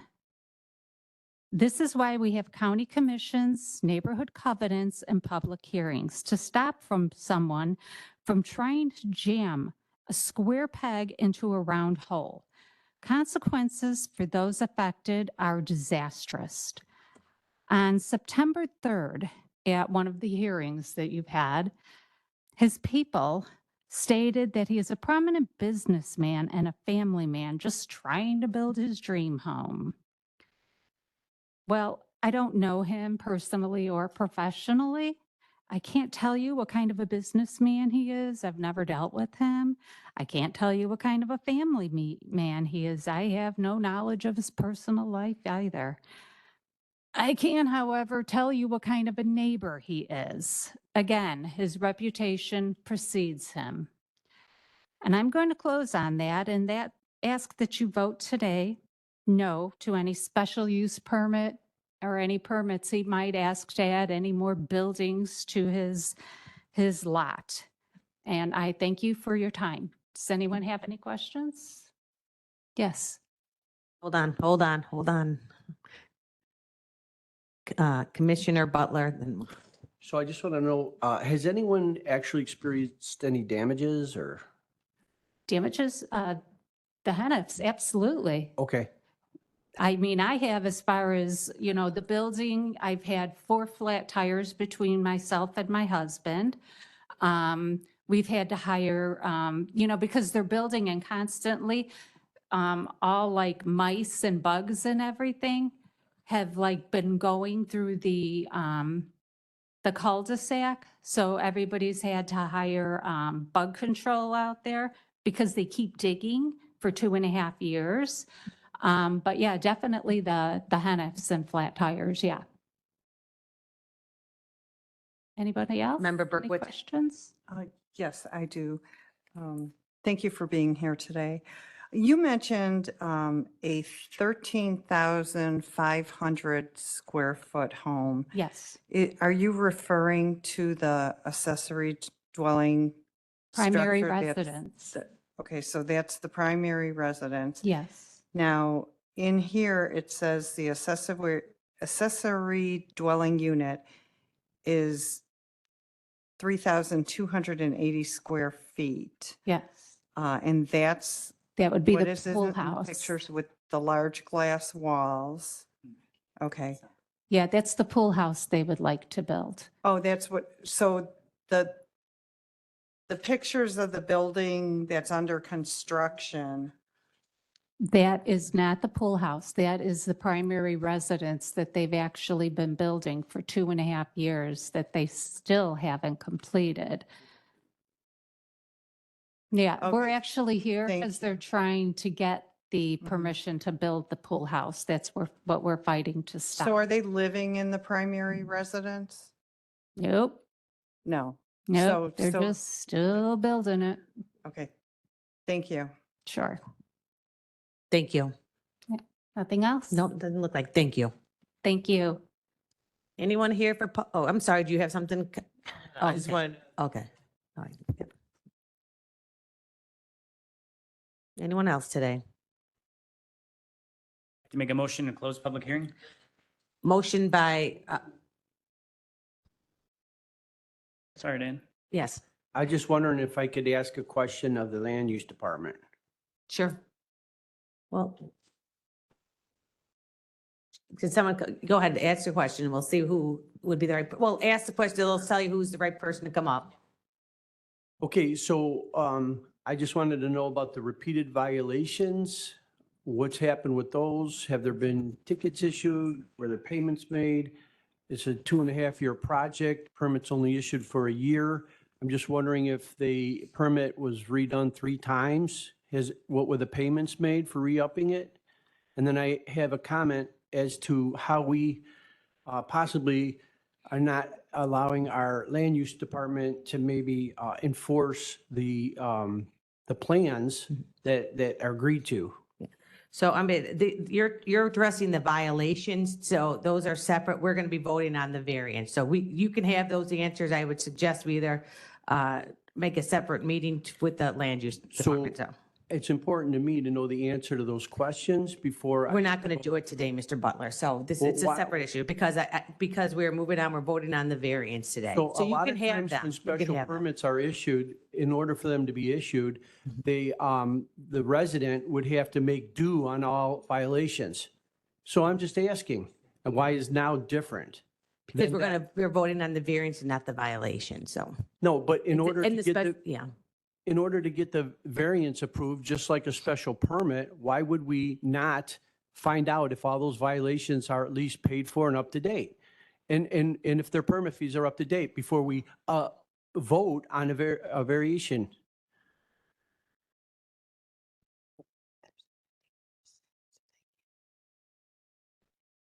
So again, we're voting on the special uses, not the violations, so. Ask and answer. County Board Member Berkowitz. Thank you.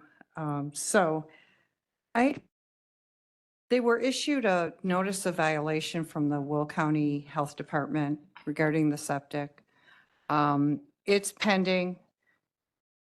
The notification indicates that they are to be expected on September 20th, which is tomorrow or sometime shortly after that. So because there's obviously a violation right now, why isn't this case halted? What I don't understand is why the building doesn't cease today.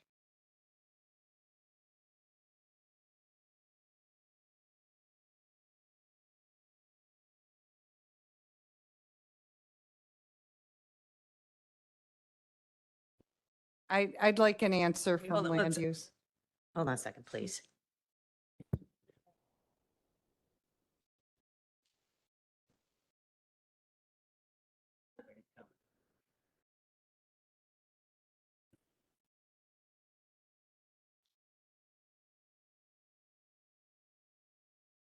I'm being told that in the packet, there is staffing report regarding your question. I'm looking at it and my question is when this occurs, this is public safety number 1, okay, our septic, our sewage, water safety, there is an absolute violation.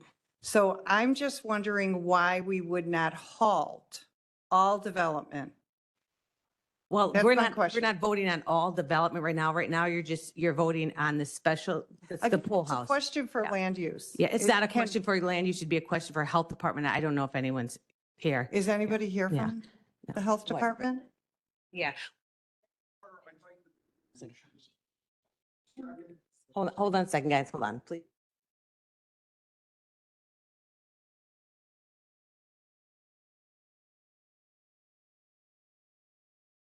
All right. Okay. All right. All right. So we're going to be advised, we're going to close the public hearing. We're going to close public hearing and then we will ask questions again during the vote. Do you have another question, Karen? I want to second Frankie's motion to close Okay, public hearing. we had it already. So so that's what we were, thank you. It's very tense up here. You answer questions, you don't answer questions, you're not letting people talk, you're letting people talk too much. It's a balancing act. We understand we're trying to have the right answers here. So we have a motion and a second. Clerk, please call the roll on closing the public hearing. Balich. Trainier. Dean Schlottman. Van Dyne. Pretzel. Butler. Newquist. Richmond. Parker. Williams. Diaz. Winfrey. Logan. Freeman. Revis. Mitchell. Ortiz. Berkowitz. Mueller. Costa. Ogalla. Thank you. The public hearing is now closed. Chair Pretzel. Okay, thanks, Madam Executive. First up on the agenda is actually number 2. Ordinance amending the Will County, Illinois zoning ordinance as amended for zoning case ZC 24047, Regis Berkeley A&R Properties LLC, owner of record Petru Kojikaru of Victory Trucking LLC, agent, and Vincent Tessitore of Lindell and Tessitore PC, attorney, requesting a special use permit for a truck terminal in Wheatland Township, commonly known as 10 South 290 Hanslick Court, Naperville, Illinois, County Board District Number 10.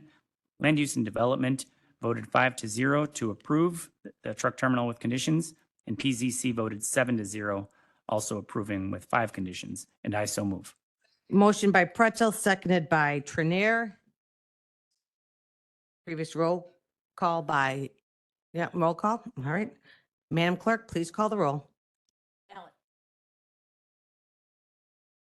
Trainier. Dean Schlottman. Van Dyne. Pretzel. Yes. Butler. Newquist. Richmond. Parker. Williams. Diaz. Winfrey. Logan. Freeman. Revis. Mitchell. Ortiz. Berkowitz. Mueller. Costa. Ogalla.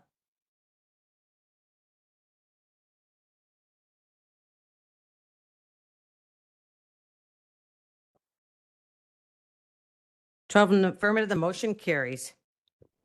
Next on the agenda, number 3, ordinance amending the Will County, Illinois zoning ordinance as amended for zoning case ZC 24058. Dustin A. and Stephanie L. Walker, owner of record.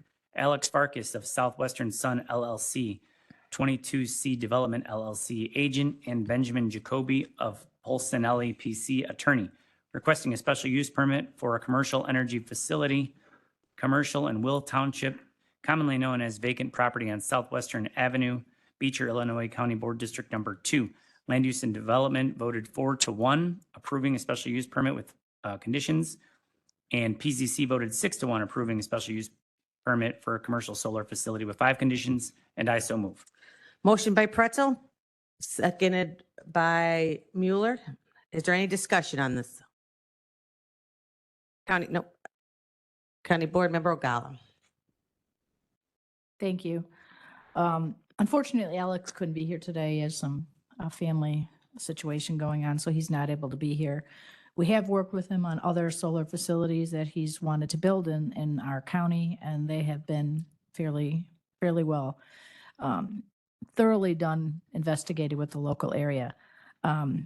I live in Will Township, and the Will Township government is opposed to solar facilities in Will Township because their comprehensive plan is that this is an agricultural area. And because of that, I will be a no vote. Member Butler.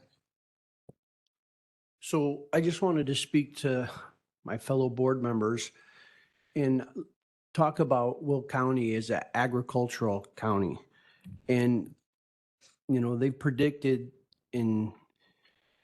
by 2040 that we will have lost more farmland than any other county in the United States besides Maricopa County. So we're not just an agricultural area. We have great resources. And our agricultural market could be enhanced greatly. We have canals, we have trucking, trains, everything going through here. If we wanted processing plants, we could be distributing meats, dairy, hemp to all over the country. We're primed for that. So the economics involved here are very important to us. And we're giving away all of our farmland to these power companies. And I'm not convinced that they're going to do us any good. Most of these solar fields, they're there to produce money for themselves. And I know that they say you can sign up and you can get a discount. If more people sign up, the discount goes down, but it's minimal. I'd like to see my electric bill go down when one of these comes up, but that never happens. So I'm just saying that we have to protect our very valuable agricultural lands at all costs. And this is going to be a benefit to this county in the long run by doing that.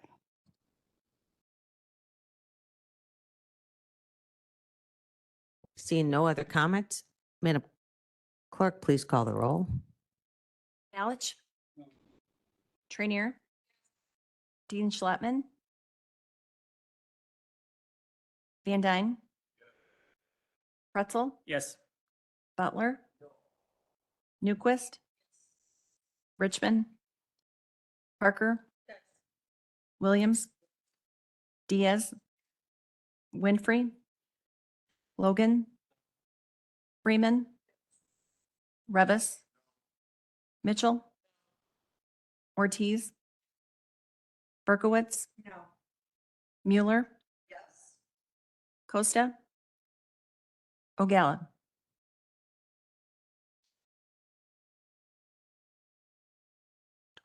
12 in the affirmative, the motion carries. Next on the agenda, number 4, ordinance amending the Will County, Illinois zoning ordinance as amended for zoning case ZC 24059, Chicago Title Land Trust, 800-238-623, owner of record, Andreas Visalauskis of APH Development LLC, agent, and Kevin Gosowich of Gosowich Law, attorney, requesting a special use permit for a detached accessory dwelling unit, a variance for maximum accessory building area from 1,800 square feet to 5,288 square feet, a variance for maximum accessory dwelling unit area from 650 square feet to 3,280 square feet, and a variance for maximum height of an ADU from 20 feet to 26 feet, New Lenox Township, commonly known as 1801 Pennington Court, New Lenox, Illinois, County Board District Number 2. This was denied in Land Use and Development 0-4 and denied through PZC 0-7. And I so move. Motion by Pretzel, seconded by Dean Schlottman. Member Trenier. I'm going to be a no on this. I'm pretty sure most of the rest of my colleagues are. I think we're all fairly appalled at what we've seen here in the photos and the testimony by the neighbors. It's very clear to me from the declaration of covenants and conditions that this project can't go forward. I don't even know how they got approval for the original house.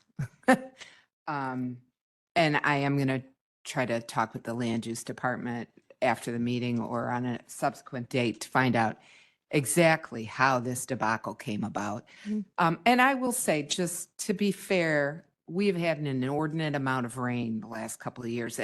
It's like a deluge, right? And like, we haven't had any rain here for what, about 4 weeks now? I mean, it's weird. We get just bombarded and then there's none. So I do understand that there are going to be occasional like flash floods, for lack of a better word. But this whole project, from everything that we've heard, this didn't go well from the beginning. And I feel, without any evidence, I feel like somehow we're to blame. But I want to try to do what I can to make it right by being a no vote. Thank you. I'm gonna, Board Member Butler then. Can I ask the land use department my questions now? Is it regarding the variance? So this, we're not gonna, we agree that we know we have to look at the process and some of the other information. If it's regarding the variance, you're more, you can, yes. So if I decide, Yeah. if I can't make a decision until I know some answers, Yeah. does that apply? Because I'm asking the questions that I think are important. Do we have someone from land use? Because we'll just prolong this. It's not, I don't have a problem with a person building their dream home, Right. but the process has to be so it's not infringing on other people. I think we agree. So that's why this is about, yeah, just remember, these are questions about the variance, the dwelling. So I want to ask, normally, when we give a special permit, we don't give that permit until they have brought their properties up to code. Is that correct? I'm speaking to you. Yeah. I didn't know if the mic was on first. Good morning, Brian Radner from the Land Use Department. First, I wanted to ask Mary, I believe there's pending litigation involving the county with this property. So I'm wondering if I should be making any comments at all regarding the permit. I am uncertain whether there is actual litigation. I do know there are issues with the septic field that have been discussed, but I don't track every land use case that's out there. So is it possible there's a case? It's possible. I don't Yeah, I don't believe know. it involves the health department, but I'm not 100% certain. Okay, so my question does not directly affect that. I asked you a question. When we are issuing a special permit, do we not have to or we make sure that property owner brings their property up to code before we issue it? So this property is in a. I'm not talking about this property. I'm just talking about Okay, in general. so, I mean, this is somewhat unique to this. I don't want you to get in trouble with the attorneys. Well, what I'm trying to say is this is not a completed project. It's still under construction. So there is no violation of a land use ordinance at this time. So, they have a right to apply for what they applied for. It was denied at Planning and Zoning Commission and at the Land Use and Development Committee, but they do have a right to apply for it. And because it's an ongoing construction situation, there are going to be times when we go for an inspection and something doesn't meet code, it doesn't pass. So then we have to come back when the work's been corrected and determine, well, does it meet code now? So that, So that's in the that situation here. In that situation, if something didn't pass, if there was a code that didn't become adhered to, then there would be a stop work order on the project. No, It's a red tag they put on the No. door. no. Every construction job I've ever been, when there's been inspections, they put a sticker on the door and nothing gets done until that gets corrected. That changed? They stopped doing it since COVID, It's or- going to be depending on what the situation is. If they're authorized to proceed, there's a series of inspections with a new single-family home. And if they're authorized to proceed through that list of inspections, then they have to be able to work on the home to fix it. We can't just say you can't move. If you red tag it and say you can't fix it, then how's it ever going to get corrected? Well, I agree with that. Of course, you have to fix it. But what I'm saying, before we enter another phase, we would want to make sure that they were up to code. Correct. Before they. You're not We allowed don't to let them move down. drywall before the rough plumbing inspection is Correct. done, correct? That's correct. So you're not Okay. allowed to advance past the part which you're authorized to do. So that is correct. Okay. So do we allow septic fields? Is that still code? Septic fields are very common in unincorporated areas. There's only. Are they few grandfathered areas. in? Oh, no, So absolutely you allow not. people to do a septic field, not a cavitat with a drip system? So actually, septic fields are perfectly legal. They are the I'm, norm. I'm asking the building department. Well, they don't do septic fields. The health department does septic fields. Well, they have to Septic approve. fields are the legal norm. Actually, the mechanical systems are not in favor with the EPA, and they will not be approved except in extraordinary circumstances. So a septic field is the normal waste management system. That is not the normal waste management system. They Well- used to do septic, and about 15 years ago, they switched to cavitats. We're going to get back on target, please. And we're trying to clarify. You wanted answers to help make a decision with this case. Yeah. With this case. So, and it's, again, we're. And we're I, being careful and they're, what you're they're saying. complaining because they have a septic field. Now, I've just been in construction for 30 years. Most people do not we're- use septic fields. we're- They use a cavitat system with a drip field. Hey, Could be Mr. Butler, mistaken as a septic system, but it's not, okay? And the process is very much like a septic system, okay? Because it has a drip field, but it is not. It is a cavitat in combination with a drip field that looks like a septic field, okay? So a septic field is a much older system that is not used, okay?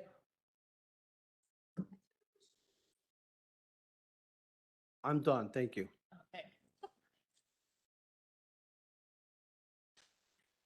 County Board Member Newquist. Thank you very much. I'm actually a little confused about what we are voting on at this point. So one of the questions that I have is, normally we vote on an accessory dwelling, and then the variances would be separate. So are we voting on this accessory dwelling with the variances? Is this a single vote? The variance does not come to county board. Right, that's PZC normally, right? You are voting on the special use permit.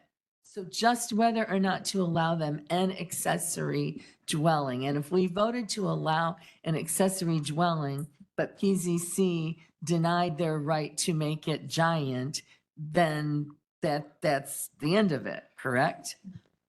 Well, if you allow an accessory structure but not at the size they want, presumably they could downsize it and still put an accessory structure. Correct, but it would have to be with code, not, or So to our part of the- current code. Part of the special use here is they're allowed 1,800 square feet of maximum accessory building area. They have a huge garage system already, which takes up the majority of that, if not all of that. So their variance is to go from 1,800 square feet to 5,288 feet. And that allows them to put on the ADU. Does that make sense? Sorry. They need sorry the about variance that. to be able to build the pool So, house. so basically, without the special use, they couldn't put any accessory dwelling because they've already used up their allotted accessory dwelling space. Correct? That's correct. Okay, thank you. That's what I needed to clarify. Thanks. Member Mitchell. Oh, I just have a question. So it looks like I'm totally confused. Mm-hmm. It looks like they already started building it. Did they already start building the The pool house or whatever that The is? applicant started construction of like the foundation area, and our building department wouldn't let them proceed with that. So that is correct. It was started. It's not under construction anymore. They're not allowed to proceed with that. That permit or that part of the project has not been granted by this board, so they cannot move forward with it. Okay. Thank you. Right, so, Member Trinier? I just want to point out to everybody, we were given a copy of the Declaration of Covenants. Only one residential building shall be erected or allowed to exist within any lot within said subdivision. This pool house is going to have a bathroom. That ain't going to stop anybody from sleeping in there, or putting a kitchen in there, or anything else they want to do. One residential building per lot.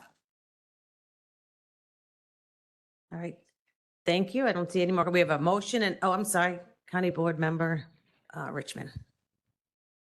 So Jackie, thank you very much, because that was that was my question is I thought I heard them say only one building, and I just wanted to understand what takes precedent. I mean, if the homeowners association says that, then how does that all play into this whole thing? Because it would seem as though if they didn't even talk to the homeowners association and get the approval there, that's the first step in this whole thing. So, and I'm not trying to take anything away from the county or land use or anything like that or the neighbors, but it seems as though from the get-go, they haven't been working within confines of the. So certainly from a moral type standpoint, you would go and get the approval of your homeowners association. From a legal standpoint, they're two entirely separate issues. Totally agree. It's up to the homeowners association to enforce their covenants.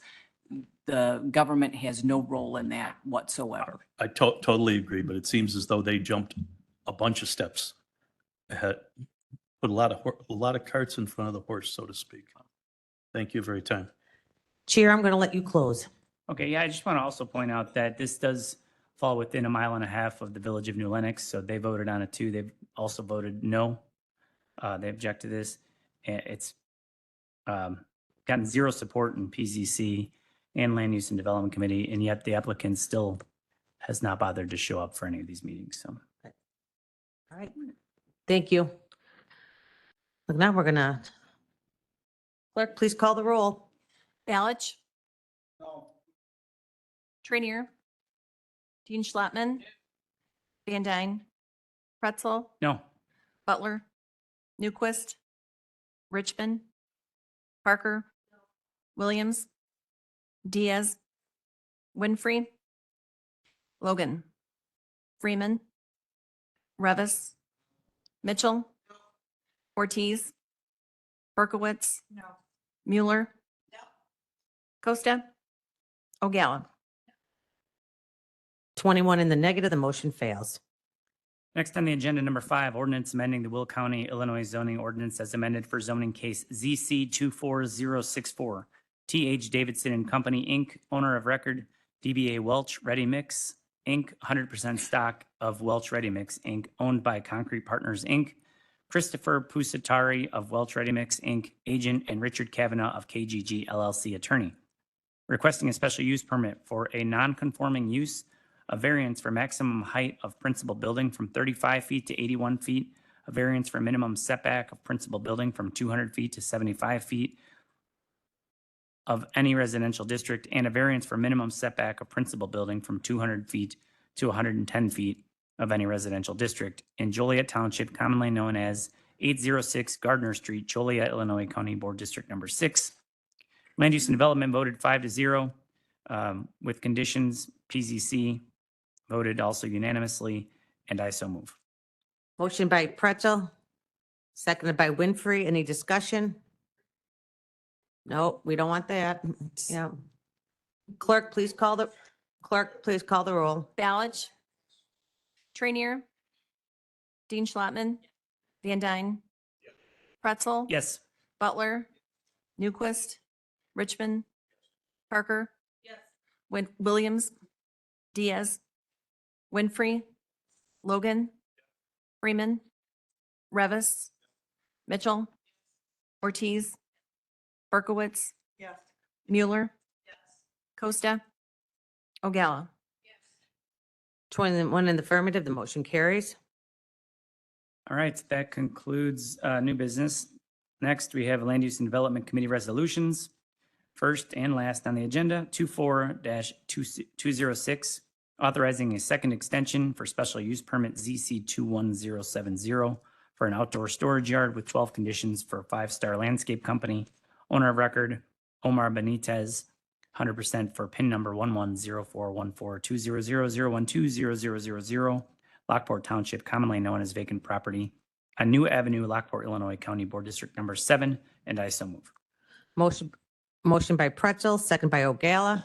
Hold on, County Board Member Logan.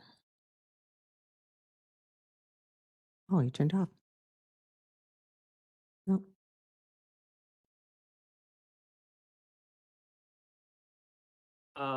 Just for spelling, it's not District 7, by the way. Okay.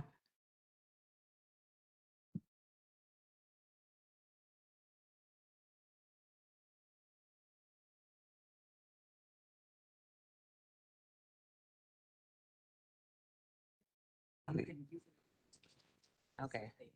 So the PIN number is on there as addressed, so it won't affect the outcome, but if you'd like to announce, okay. Yep, thank you. So we have a motion and a second. Any more discussion? Previous roll call by Winfrey, seconded by Mueller. All in favor? Any opposed? Motion carries. Thank you. Scheduled for Tuesday, October 8th, 2024 at 10:30 a.m. right here at the county office building. Thank you. Can you press yours, see if it is, Yep, I'm on, right? you are on, no light Good. though. There's no light. Okay, so we're going to run through this one real quick here. Yep. All right. Got a number of items here, but the first item up today is in the Finance Committee meeting is the monthly financial reports to be placed on file, and I so move. Second, Revis. Motion by Richmond, second by Revis. Previous roll call by Freeman, seconded by Dean Schlottman. All in favor? Any opposed? Motion carries. I can go slower if you want to. So, all right. Next up, number 2, resolution number 24-207, authorizing county executive to execute necessary documents for the delinquent tax program, and I so move. Second, Revis. Motion by Richmond, seconded by Revis. Previous roll call by Berkowitz, seconded by Winfrey. All in favor? Aye. Any opposed? Motion carries.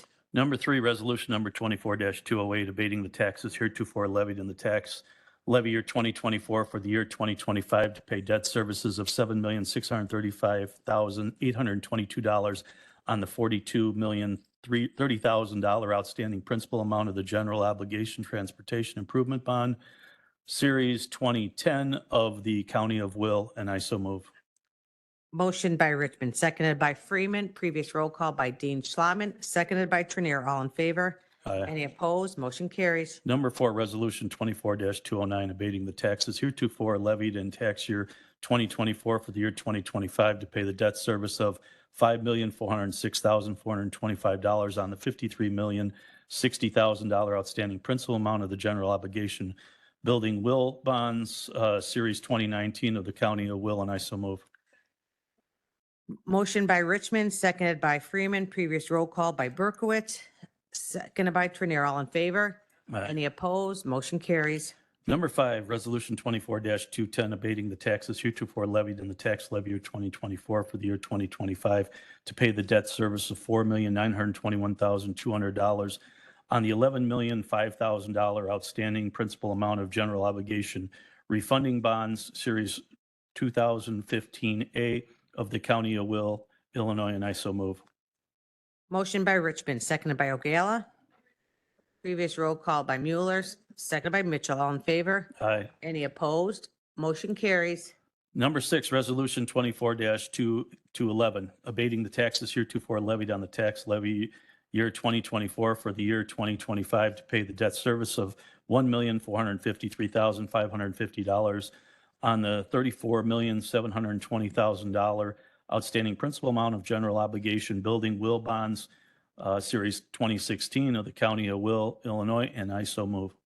Motion by Richmond, seconded by Winfrey. Previous roll call by Berkowitz, seconded by Costa. All in favor? Any opposed? Motion carries.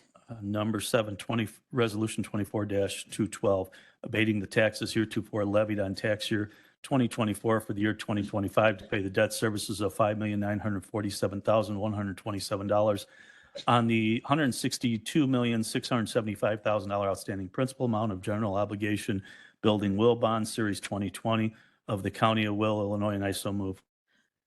Motion by Richmond, seconded by Freeman.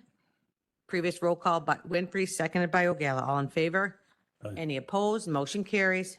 Number 8, resolution 24-213, abating the taxes heretofore levied on the tax levy year 2024 for the year 2025 to pay the debt service of $4,619,250 on the $36,385,000 outstanding principal amount of general obligation renewable natural gas facility bonds, Series 2021 of the County of Will, Illinois, and I so move.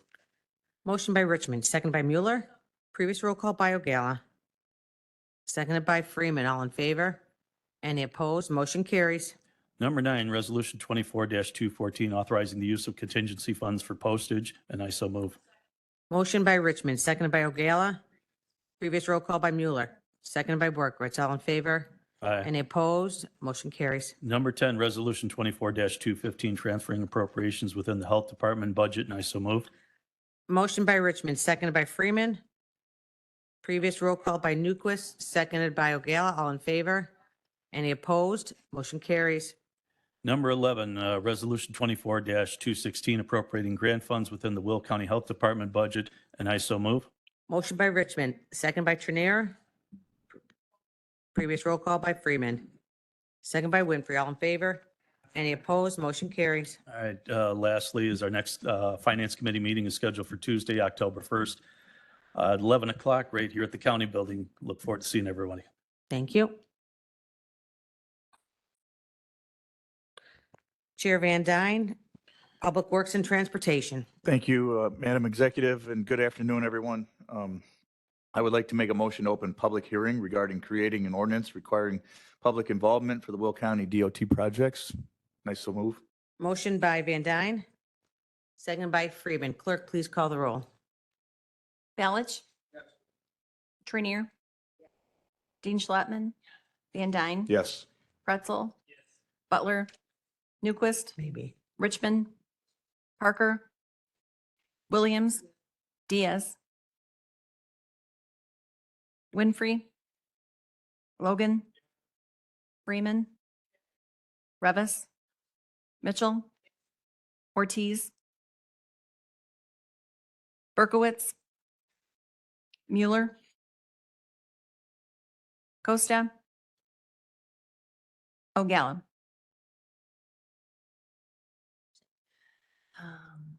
We are now in public hearing. Please be advised, absolutely no new evidence or information will be allowed once this public hearing regarding creating an ordinance regarding public involvement for Will County DOT projects is closed. Is there anyone here to speak on this ordinance? Is there any member of the public here to speak on this ordinance? Looks like none, sir. Would you like to close the public hearing? Motion to close public hearing. Motion to close public hearing, seconded by Mueller. Madam Clerk, please call the roll. Galich? Tranier? Yes. Dean Schlattman? Van Dyne? Yes. Pretzel? Butler? Newquist? Richmond? Parker? Williams? Diaz? Winfrey? Logan? Freeman? Revis? Mitchell? Ortiz? Berkowitz? Mueller? Costa? O'Gallagher?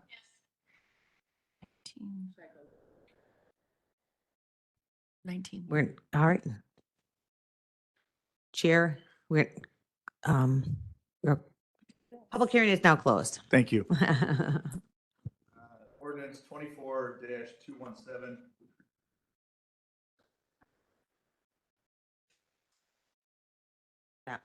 Thank you. Ordinance 24-217, creating an ordinance requiring public involvement for Will County Department of Transportation DOT projects. I would like to make a motion to remand this ordinance back to Public Works and Transportation Committee in October. Motion to remand by Van Dyne, seconded by Trenier. Is there any discussion? County Board Member Berkowitz? Thank you. I'd like to make a correction to this with the description. Mary and I were speaking last night, and We're just voting to remand right now. He made a motion to remand it back to committee. okay, So if it's remanded, then yeah, so we'll come back. It's just that you're voting to remand back to committee. Yep. Chair Rich, or Member Richmond? No, Okay, Joe and I talked about, Oh. so we're all set, so okay, thanks. excellent. All right, so there's a motion and a second to remand back to committee. Any other discussion? Madam or Clerk, please call the roll. Balich? Tranier? Dean Schlattman? Van Dyne? Yes. Pretzel?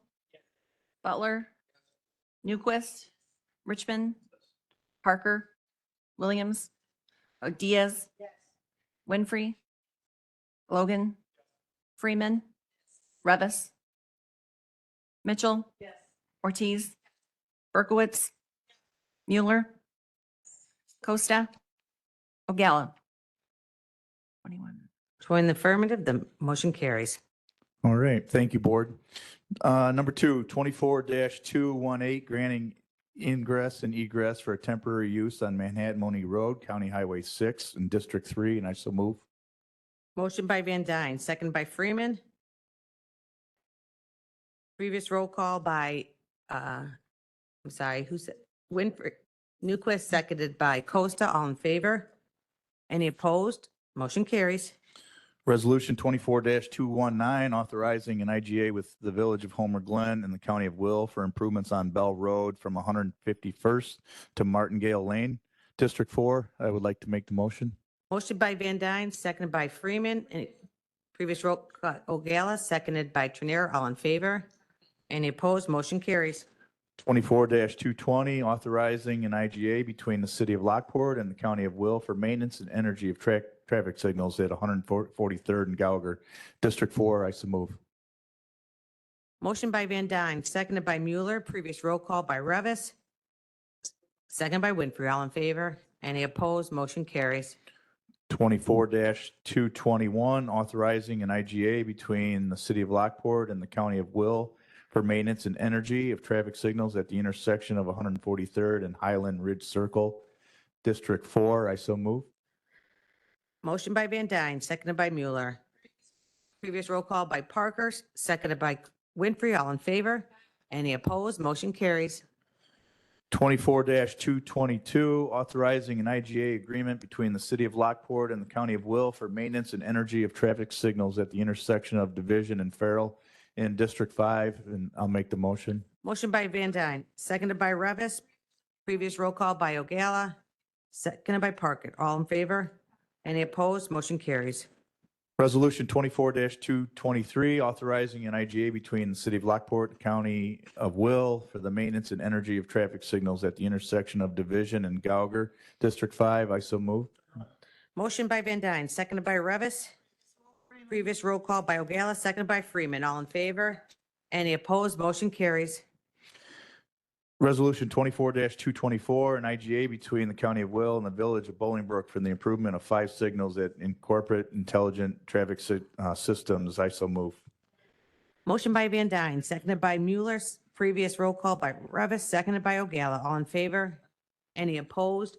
Motion carries. 24-225, authorizing approval of an IDOT County Joint Agreement for improvements on US Route 6 from I-55 Frontage Road to Terminal Court in District 1. I'll make that motion. Motion by Van Dyne, seconded by Freeman. Previous roll call by Trinier, seconded by Ogalla. All in favor? Any opposed? Motion carries. 24-226, authorizing approval of professional services agreement for preliminary engineering services, first phase with Trans System Corporation on US Route 6 from 55 Frontage to Terminal Court, District 1. I so move. Motion by Van Dyne, seconded by Trinier. Okay, sorry, I'm not previous roll call by Dean Schlottman, seconded by Winfrey. All in favor? Any Aye. opposed? Motion carries. And the last one, Resolution 24-227, improvement by county under the Illinois Highway Code for US Route 6 from I-55 frontage to Terminal Court using our MFT funds, $1,684,795.50. District 1, I so move. Motion by Van Dyne, seconded by Mueller. Previous roll call by Ogalla, seconded by Newquist. All in favor? Aye. Any opposed?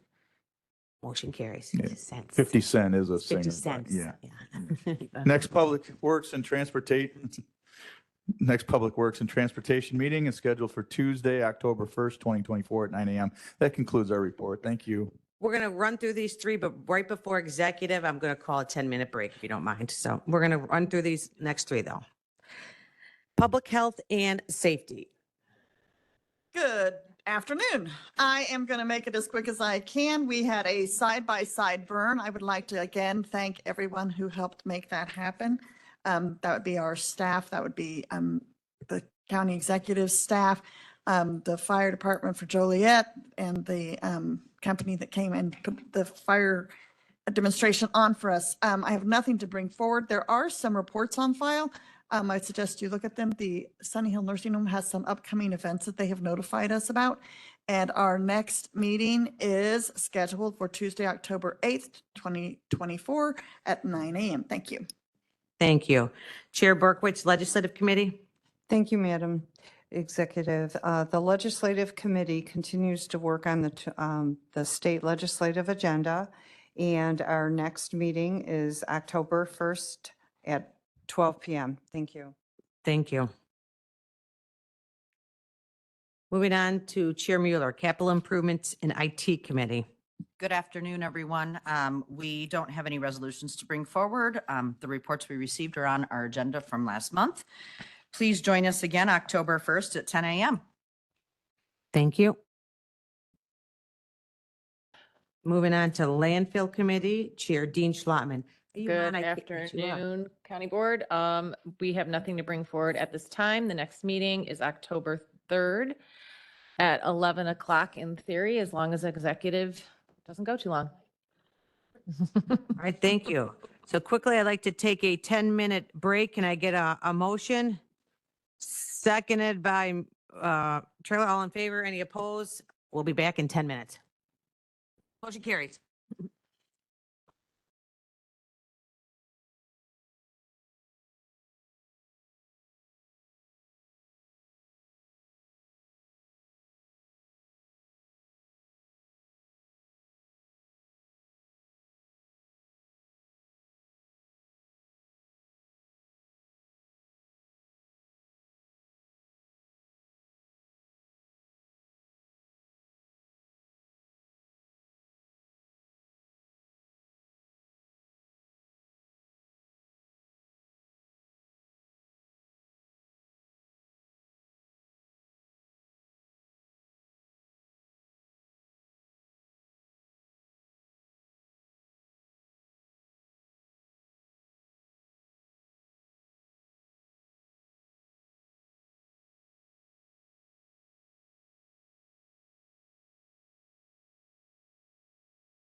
Thank you very much.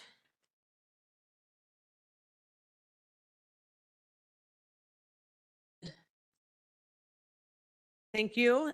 Chair Ogala, we're moving on to Executive Committee. Thank you. Before I begin, I just want to make everyone aware of the fact that to save time, I will be making a motion after number 4 to do a consent agenda for items 5 through 19. So I need a unanimous support to do this. We have some members that have to leave, so that's why I'll be doing it today. Item number 1, Resolution 24-228, appointment of IMRF authorized agent, and I so move. Second, Trinier. Second ballot. Aye. Item number 2, Resolution 24-229, authorizing the use of contingency funds for IPMG wire, and I so move. Motion by Ogala, seconded by Winfrey. Previous roll call by Balich, seconded by Freeman. All in favor? Aye. Any opposed? Motion carries. Item number 3, Resolution 24-230, programmatic agreement among the County of Will, the Illinois State Historic Preservation Officer, and the Advisory Council on Historic Preservation for the administration of Section 106 for certain programs funded by the U.S. Department of Housing and Urban Development, November 1st, 2024 to October 31st, 2029, and I so move. Motion by Ogala, seconded by Winfrey. Previous roll call by Trinier, seconded by Balich. All in favor? Aye. Any opposed? Motion carries. Item 4, Resolution 24-231, authorizing the county executive to execute both an intergovernmental agreement with the Laraway Communications Center and a use agreement between the County of Will and the LCC for a portion of the premises commonly known as 16911 West Laraway Road, Joliet, and I so move. Motion by Ogala, seconded by Van Dyne. Previous roll call by Balich, seconded by Ortiz. All in favor? Aye. Any opposed? Motion carries. Next, I would like to make a motion to use a consent agenda for items 5 through 19. And I so move. Motion by Ogala, seconded by Revis. Previous roll call by Trinier, seconded by Dean Schlottman. All in favor? Aye. Any opposed? Motion carries. So we'll be voting on items 5 through 19 for an IGA for with the County of Will and the villages of Beecher, Braidwood, Shanahan, Elwood, Godly, Homer Glen, Manhattan, Mokina, New Lenox, Plainfield, Romeoville, Shorewood, Simmerton, Wilmington, and Peatone for the provision of animal protection services, and I so move. Motion by Ogala, seconded by Trinier.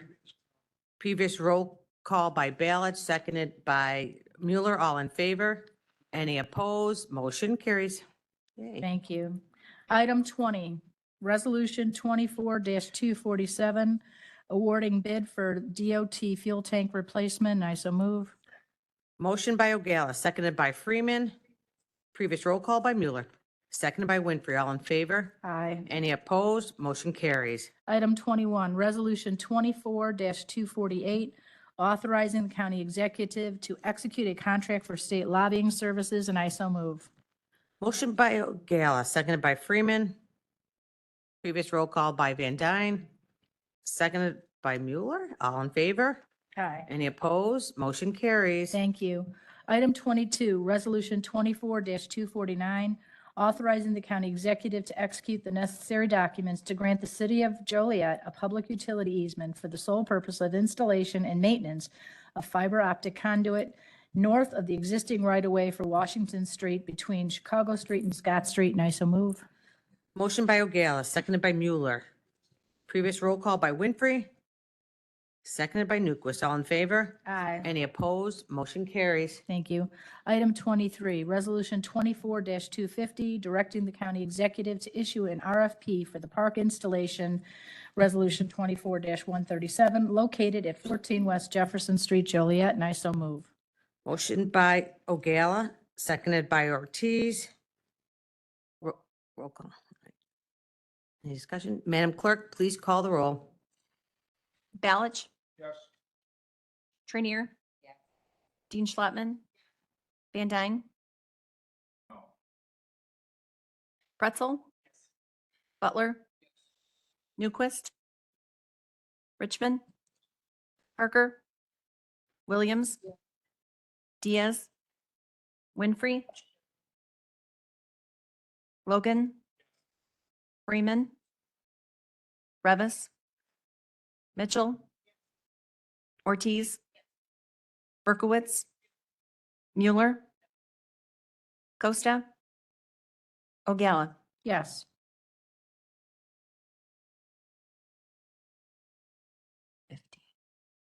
15 in the affirmative, the motion carries. Thank you.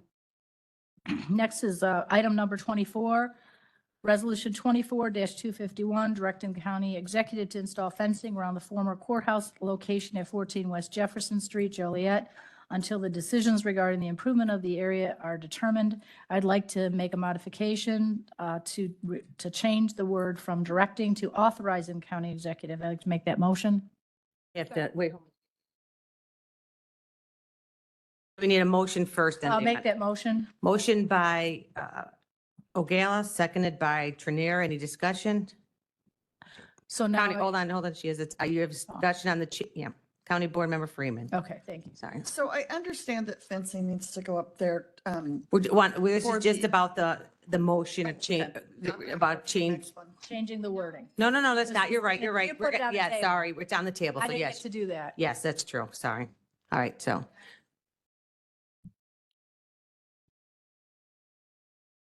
So I'm sorry, I think I caused any confusion. I am curious because I think that, yes, we need to fence off the,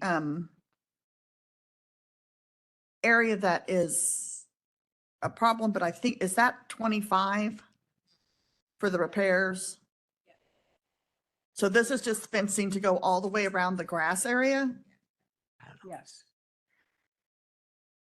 I'm hearing yeses around me. They don't have the Yeah, right I'm spot, not, so I'm assuming that there's it's been a no yes. direct conversation with specifics with this yet, so I don't know. So I'm Okay, assuming. do we have to have funding for that before we can authorize you to do that? Or we're just curious where the money is coming from and if we know how much it's going to cost? So we do know that there is funding available that's left over from the demolition, Micah.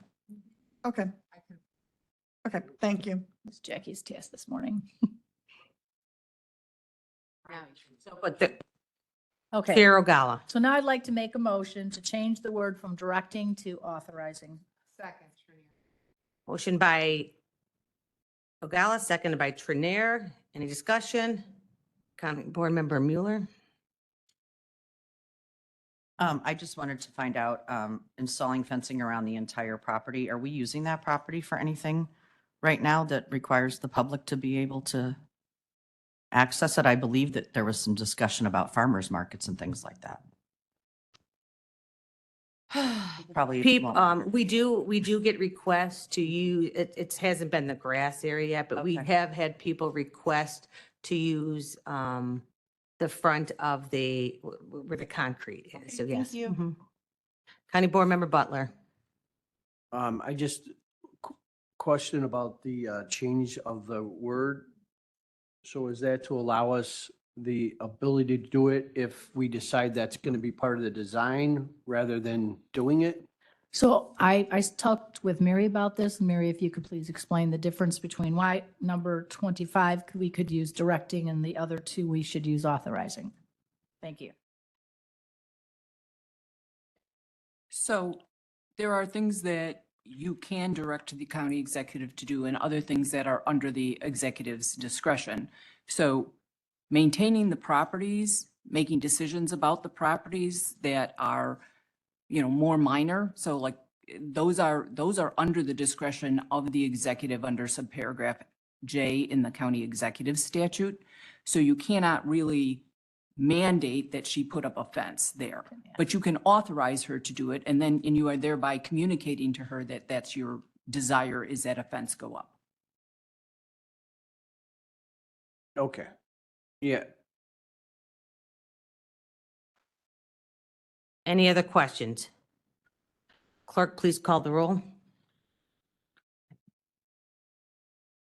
Yes. Trinier. Yes. Dean Schlattman. Van Dyne. Yes. Pretzel. Butler. Yes. Newquist. Richmond, Parker, Williams, Diaz, Winfrey,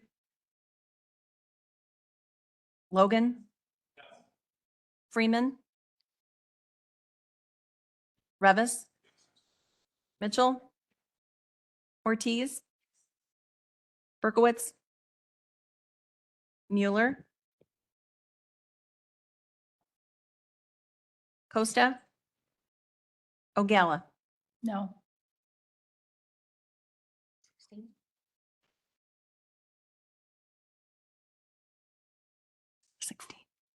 16 in the affirmative, motion carries.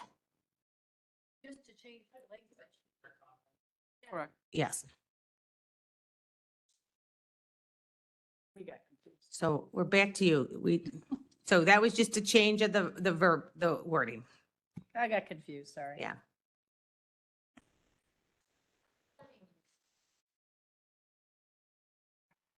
Now, we're good. So now. So now- the motion to approve as amended. We need a motion to. Now approve I'd as like to amended. make a motion to vote for resolution 24-251 as amended. Motion by Ogalla, seconded by Trinier. Any discussion on that? Would you like roll call vote? Roll call vote, please. Balich? Trainier? Dean Schlattman? Van Dyne?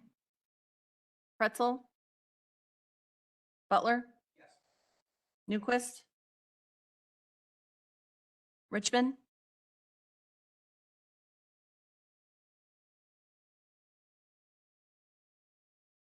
Richmond? No, okay. Parker? Williams? Diaz? Winfrey? Logan? Freeman? Revis? Mitchell?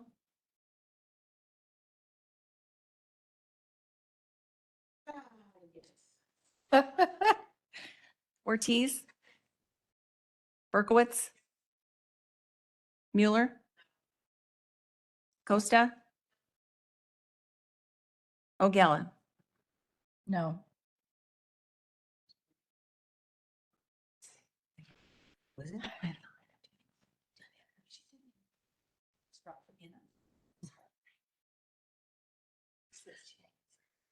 You're just gonna repeat it. Yes. That's a yes. Okay, I've got her. Wait, I don't.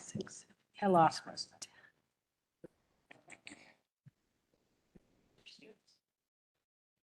I don't know where that was.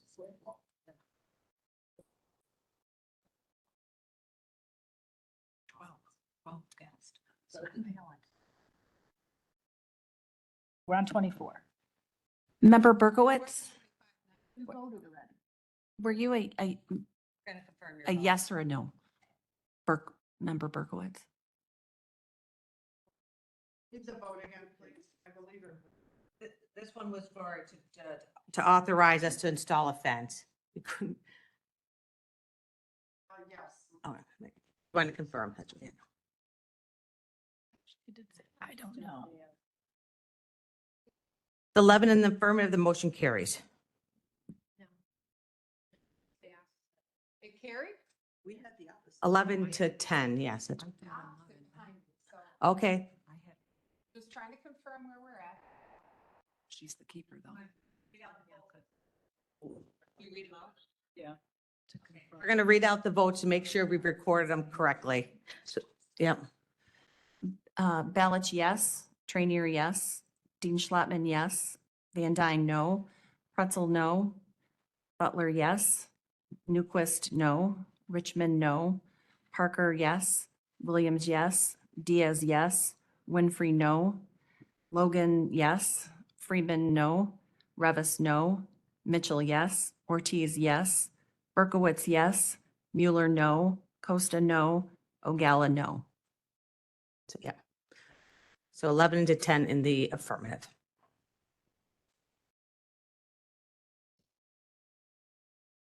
Chair, County Board Member Pretzel, do you have, do I have you on? Right. Okay, no, I thought it's on. Maybe I just actually turned you on. There's 11. They still don't match. We have 10 yeses and 11 no's. No, I have, we have 11 10 no. yeses, 10 no's. 10 We just went no's. through them again, yeah. It's 10 no's. Want us to raise our hands and count off? Well, we just went through it again. I think yeah, you're the official keeper. Those We did it. Yeah, we did, it's fine. slower maybe, I don't know. No. No.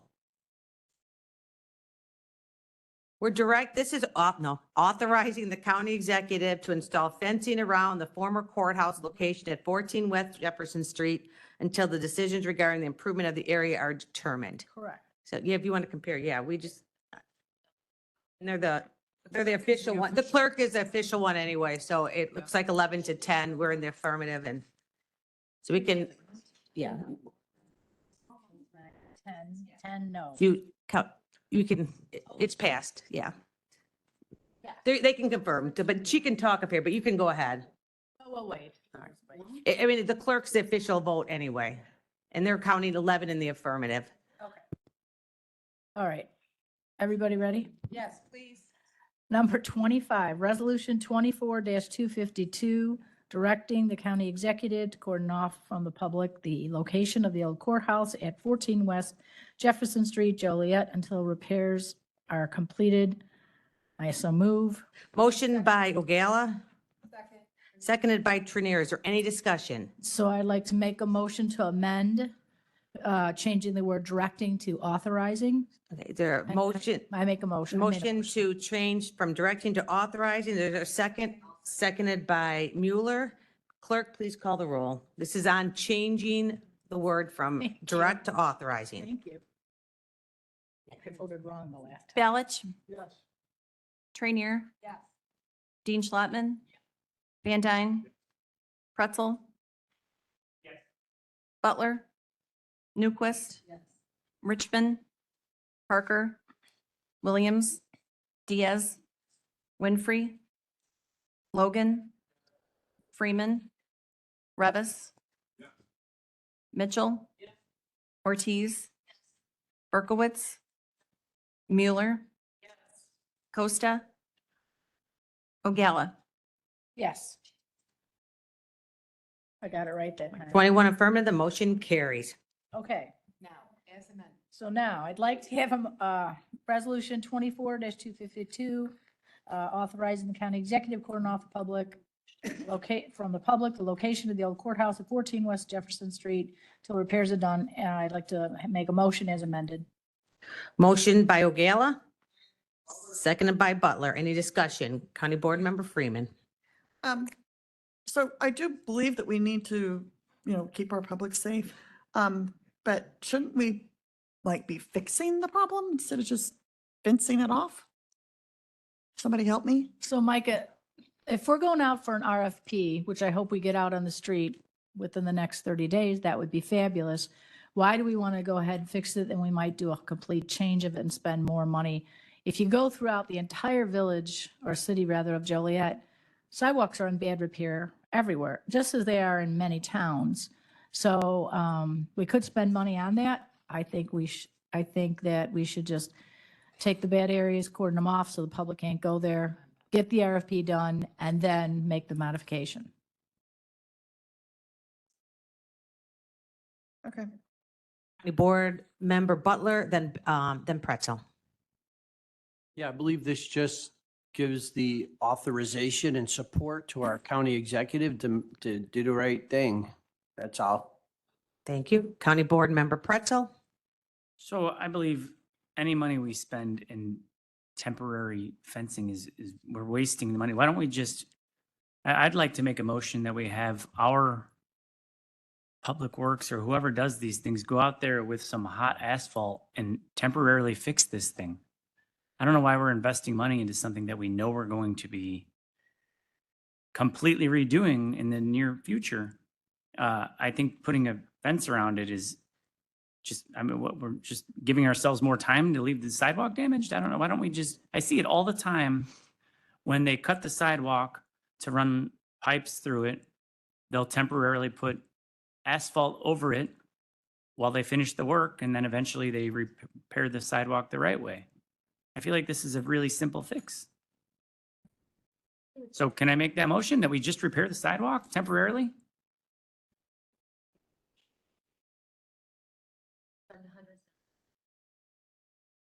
But that was concrete, right? The only thing we have. No, you can put it. Jeff, is this an easy fix? I feel like an easy fix.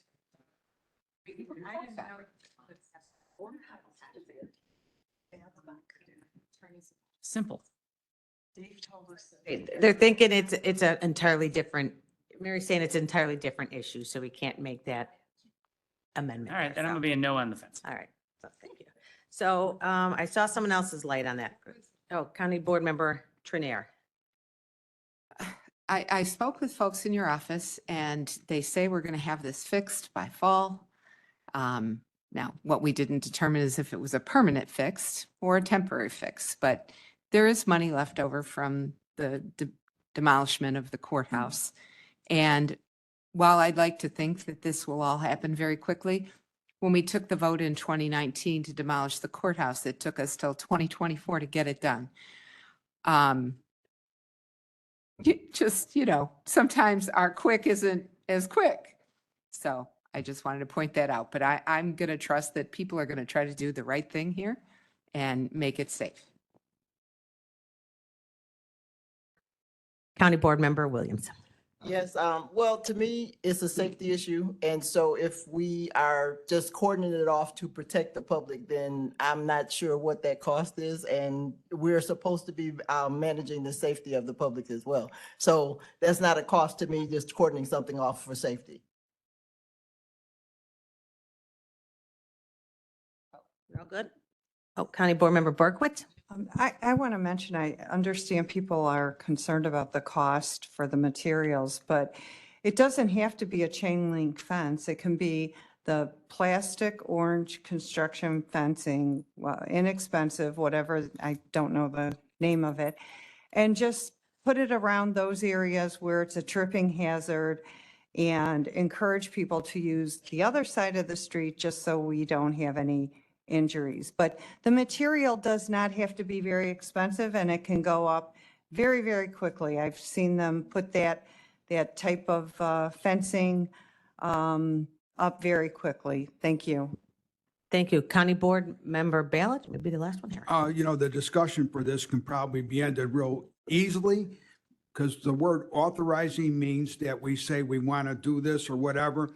And then the county executive can look at the costs and say it's cheaper to do what Frankie said, or she can say instead of putting asphalt down, they could put up little plants, do whatever, so the word authorizing is meaning we don't really have a say. It comes up, she looks at it, she says it costs too much money to do this, we won't do it. That's the end of it. So we shouldn't be arguing about something we have no control over.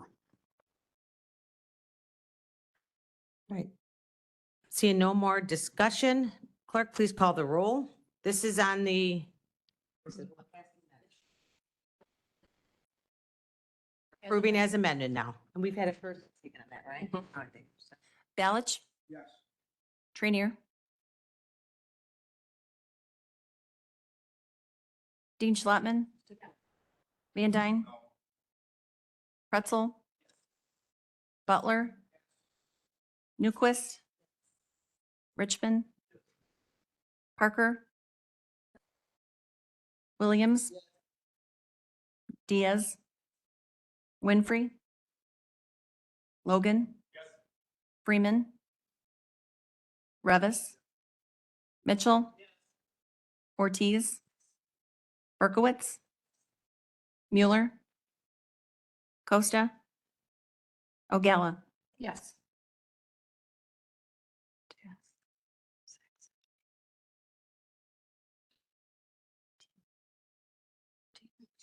Mhm. 14 in the affirmative, the motion carries.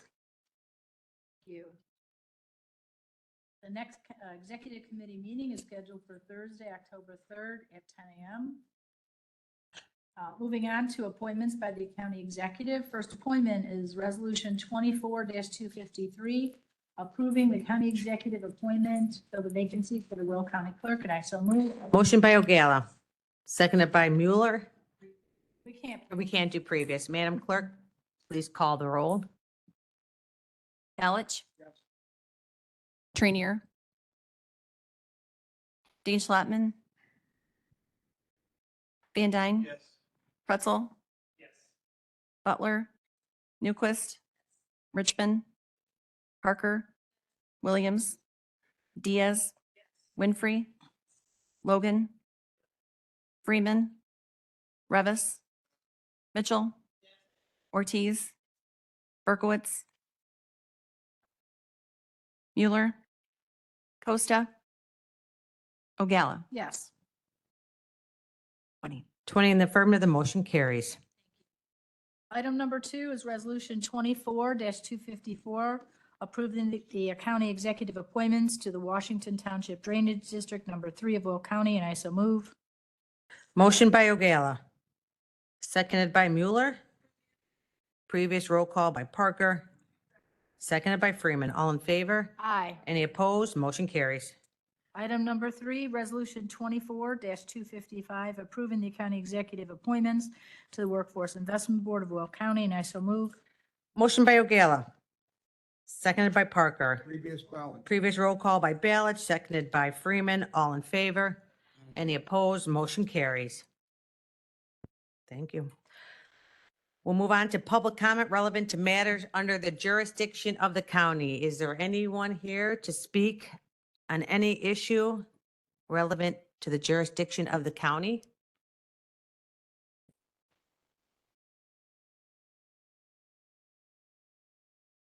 Come to you. We're going to have board members speak.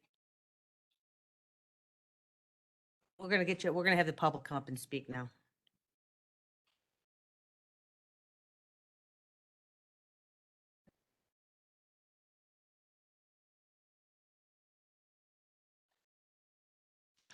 Hi, everybody. Good afternoon. My name is Ivan Flores, and I am here today because of a neighbor disturbance. 2 weeks ago, my neighbors had a huge party. Loud music past midnight. Someone called the police on them. They assumed that it was us.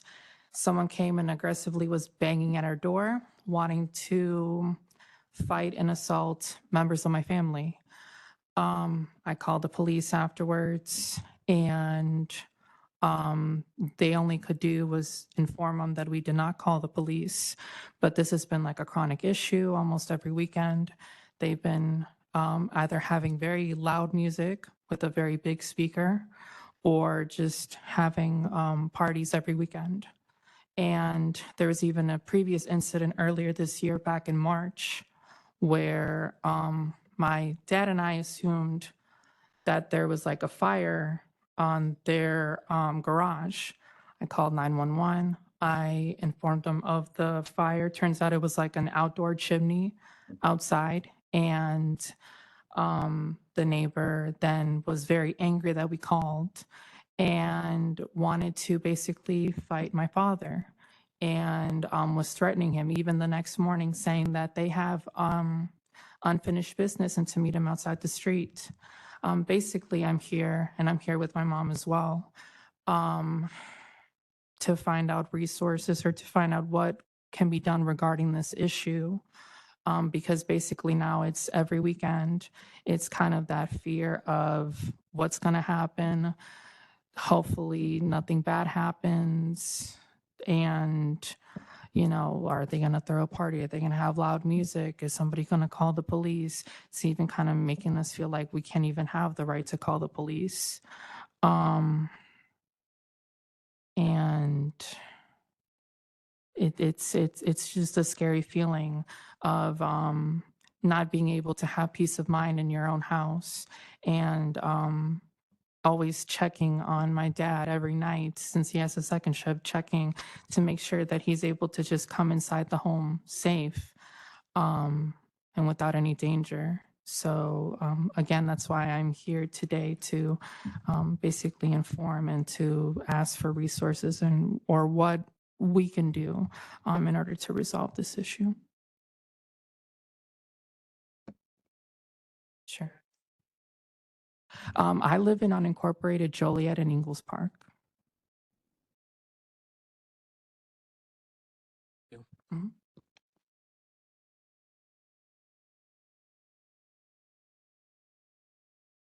We'll now move on to comments by county board members. If you have a comment, please press your button. These are comments by county board members, so please make sure you press your button. County Board Member Van Dyne.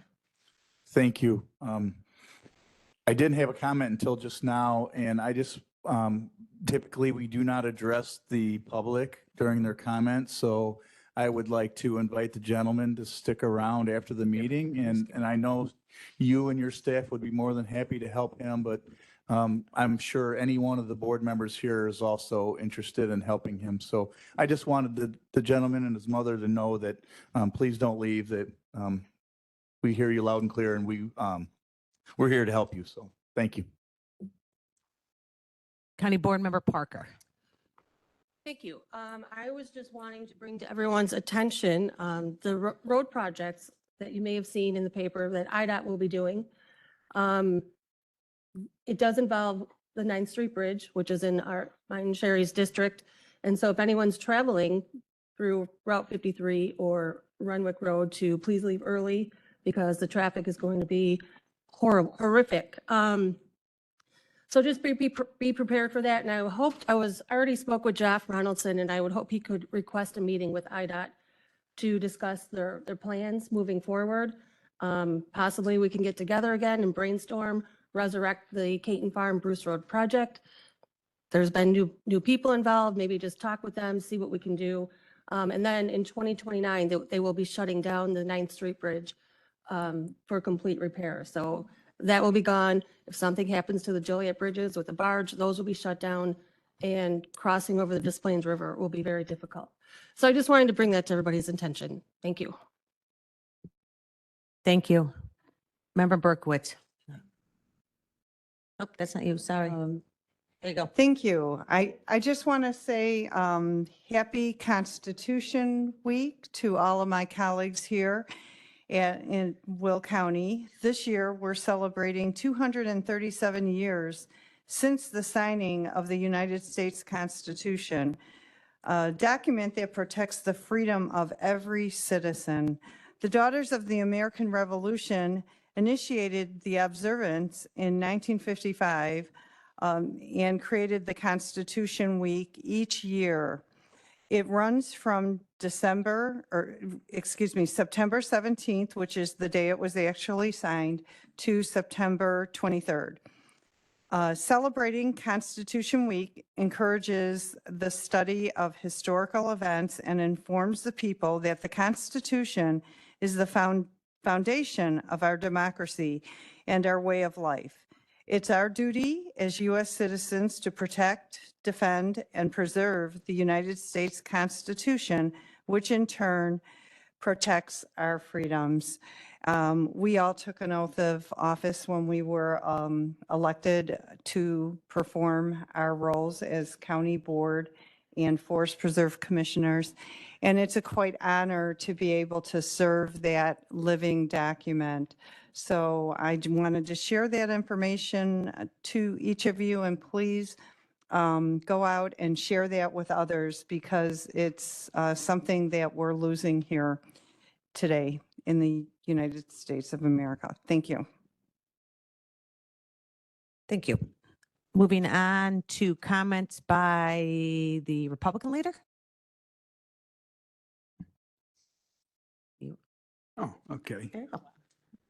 The first thing I want to tell everybody, October's coming up, and that's Italian Heritage Day, our month, and the same thing for the Hispanics.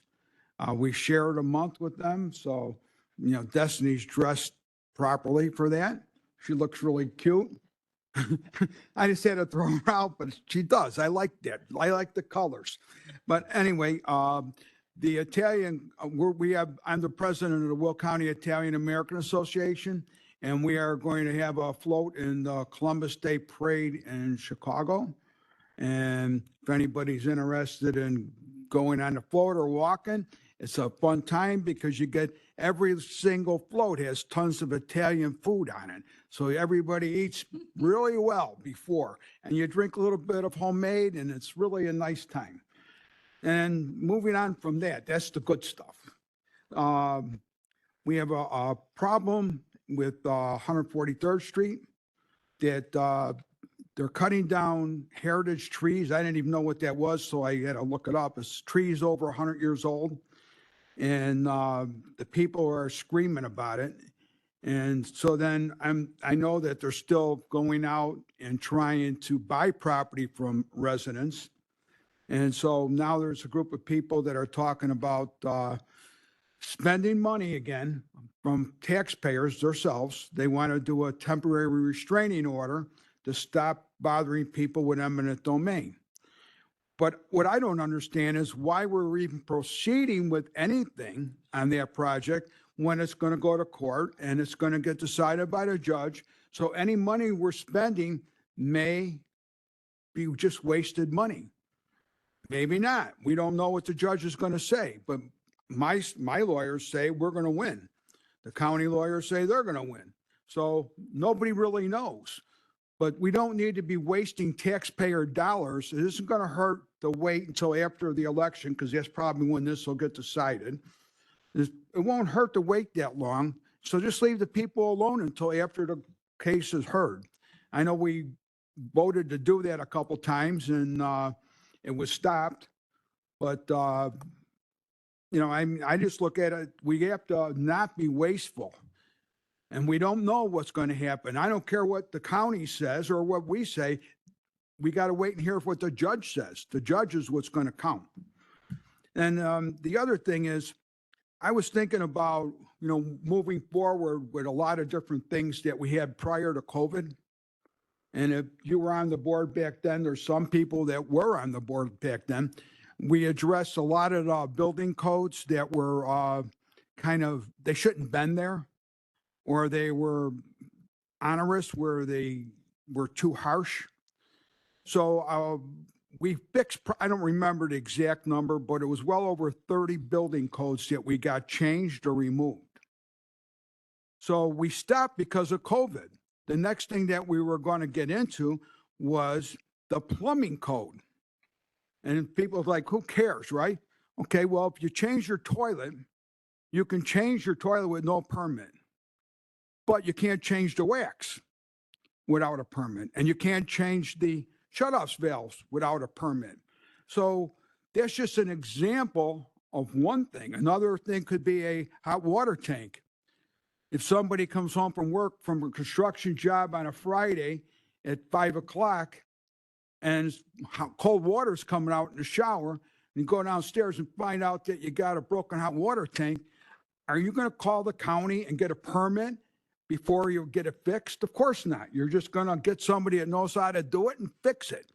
And nobody gets a permit. So things like that we need to address so they're not on the books, because if you throw the hot water tank out, the neighbor that don't like you calls and reports you and you have to pay a fine.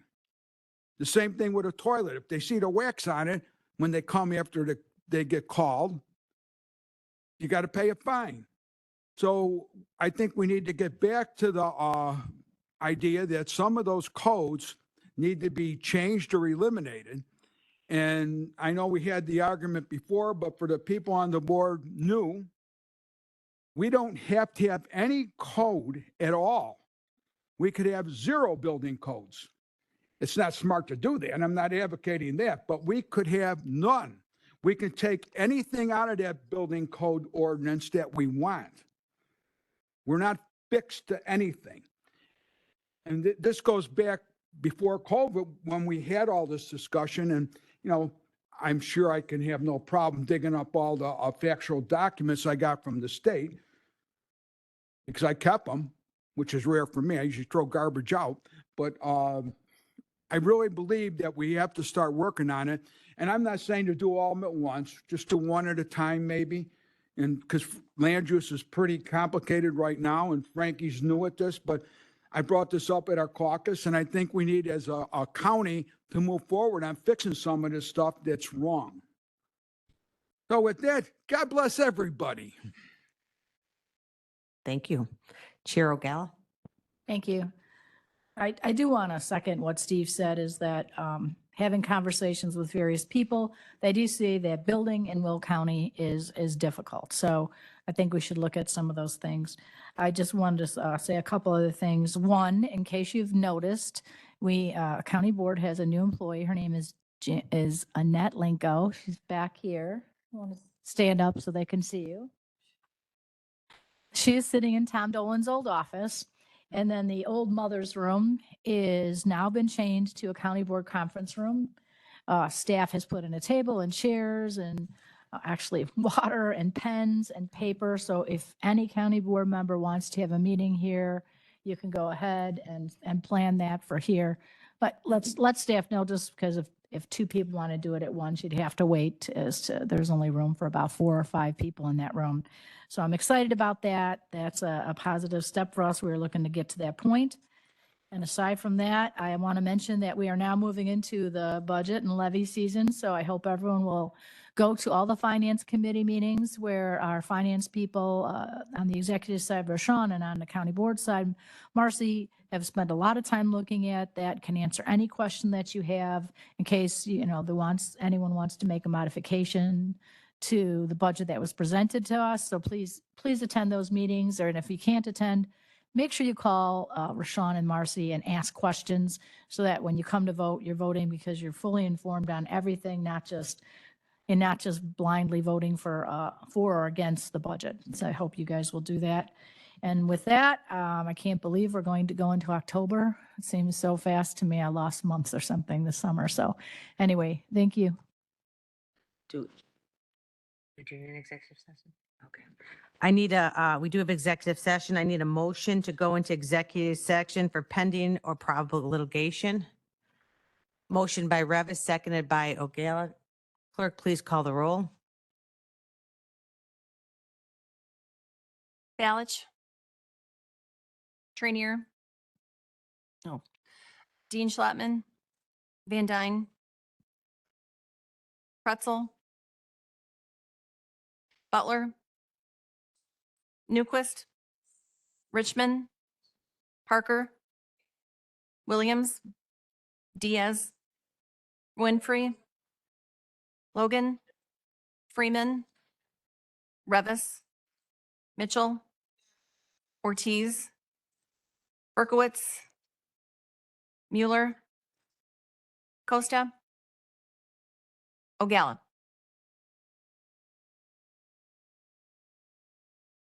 We'll wait till everyone exit and we'll begin.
Logan.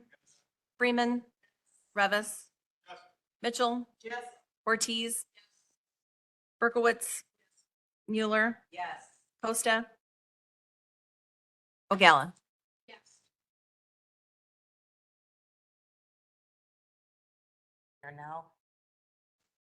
We're now out of executive session. County Board Member Van Dyne. Thank you, Madam Executive. I'd like to make a motion to concur with the state's attorney.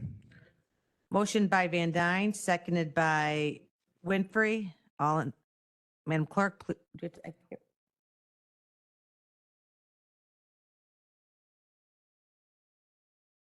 Previous roll call by Butler, seconded by Mueller. All in favor? Any opposed? Motion carries. With that, I need a motion to recess until Thursday, October 17th.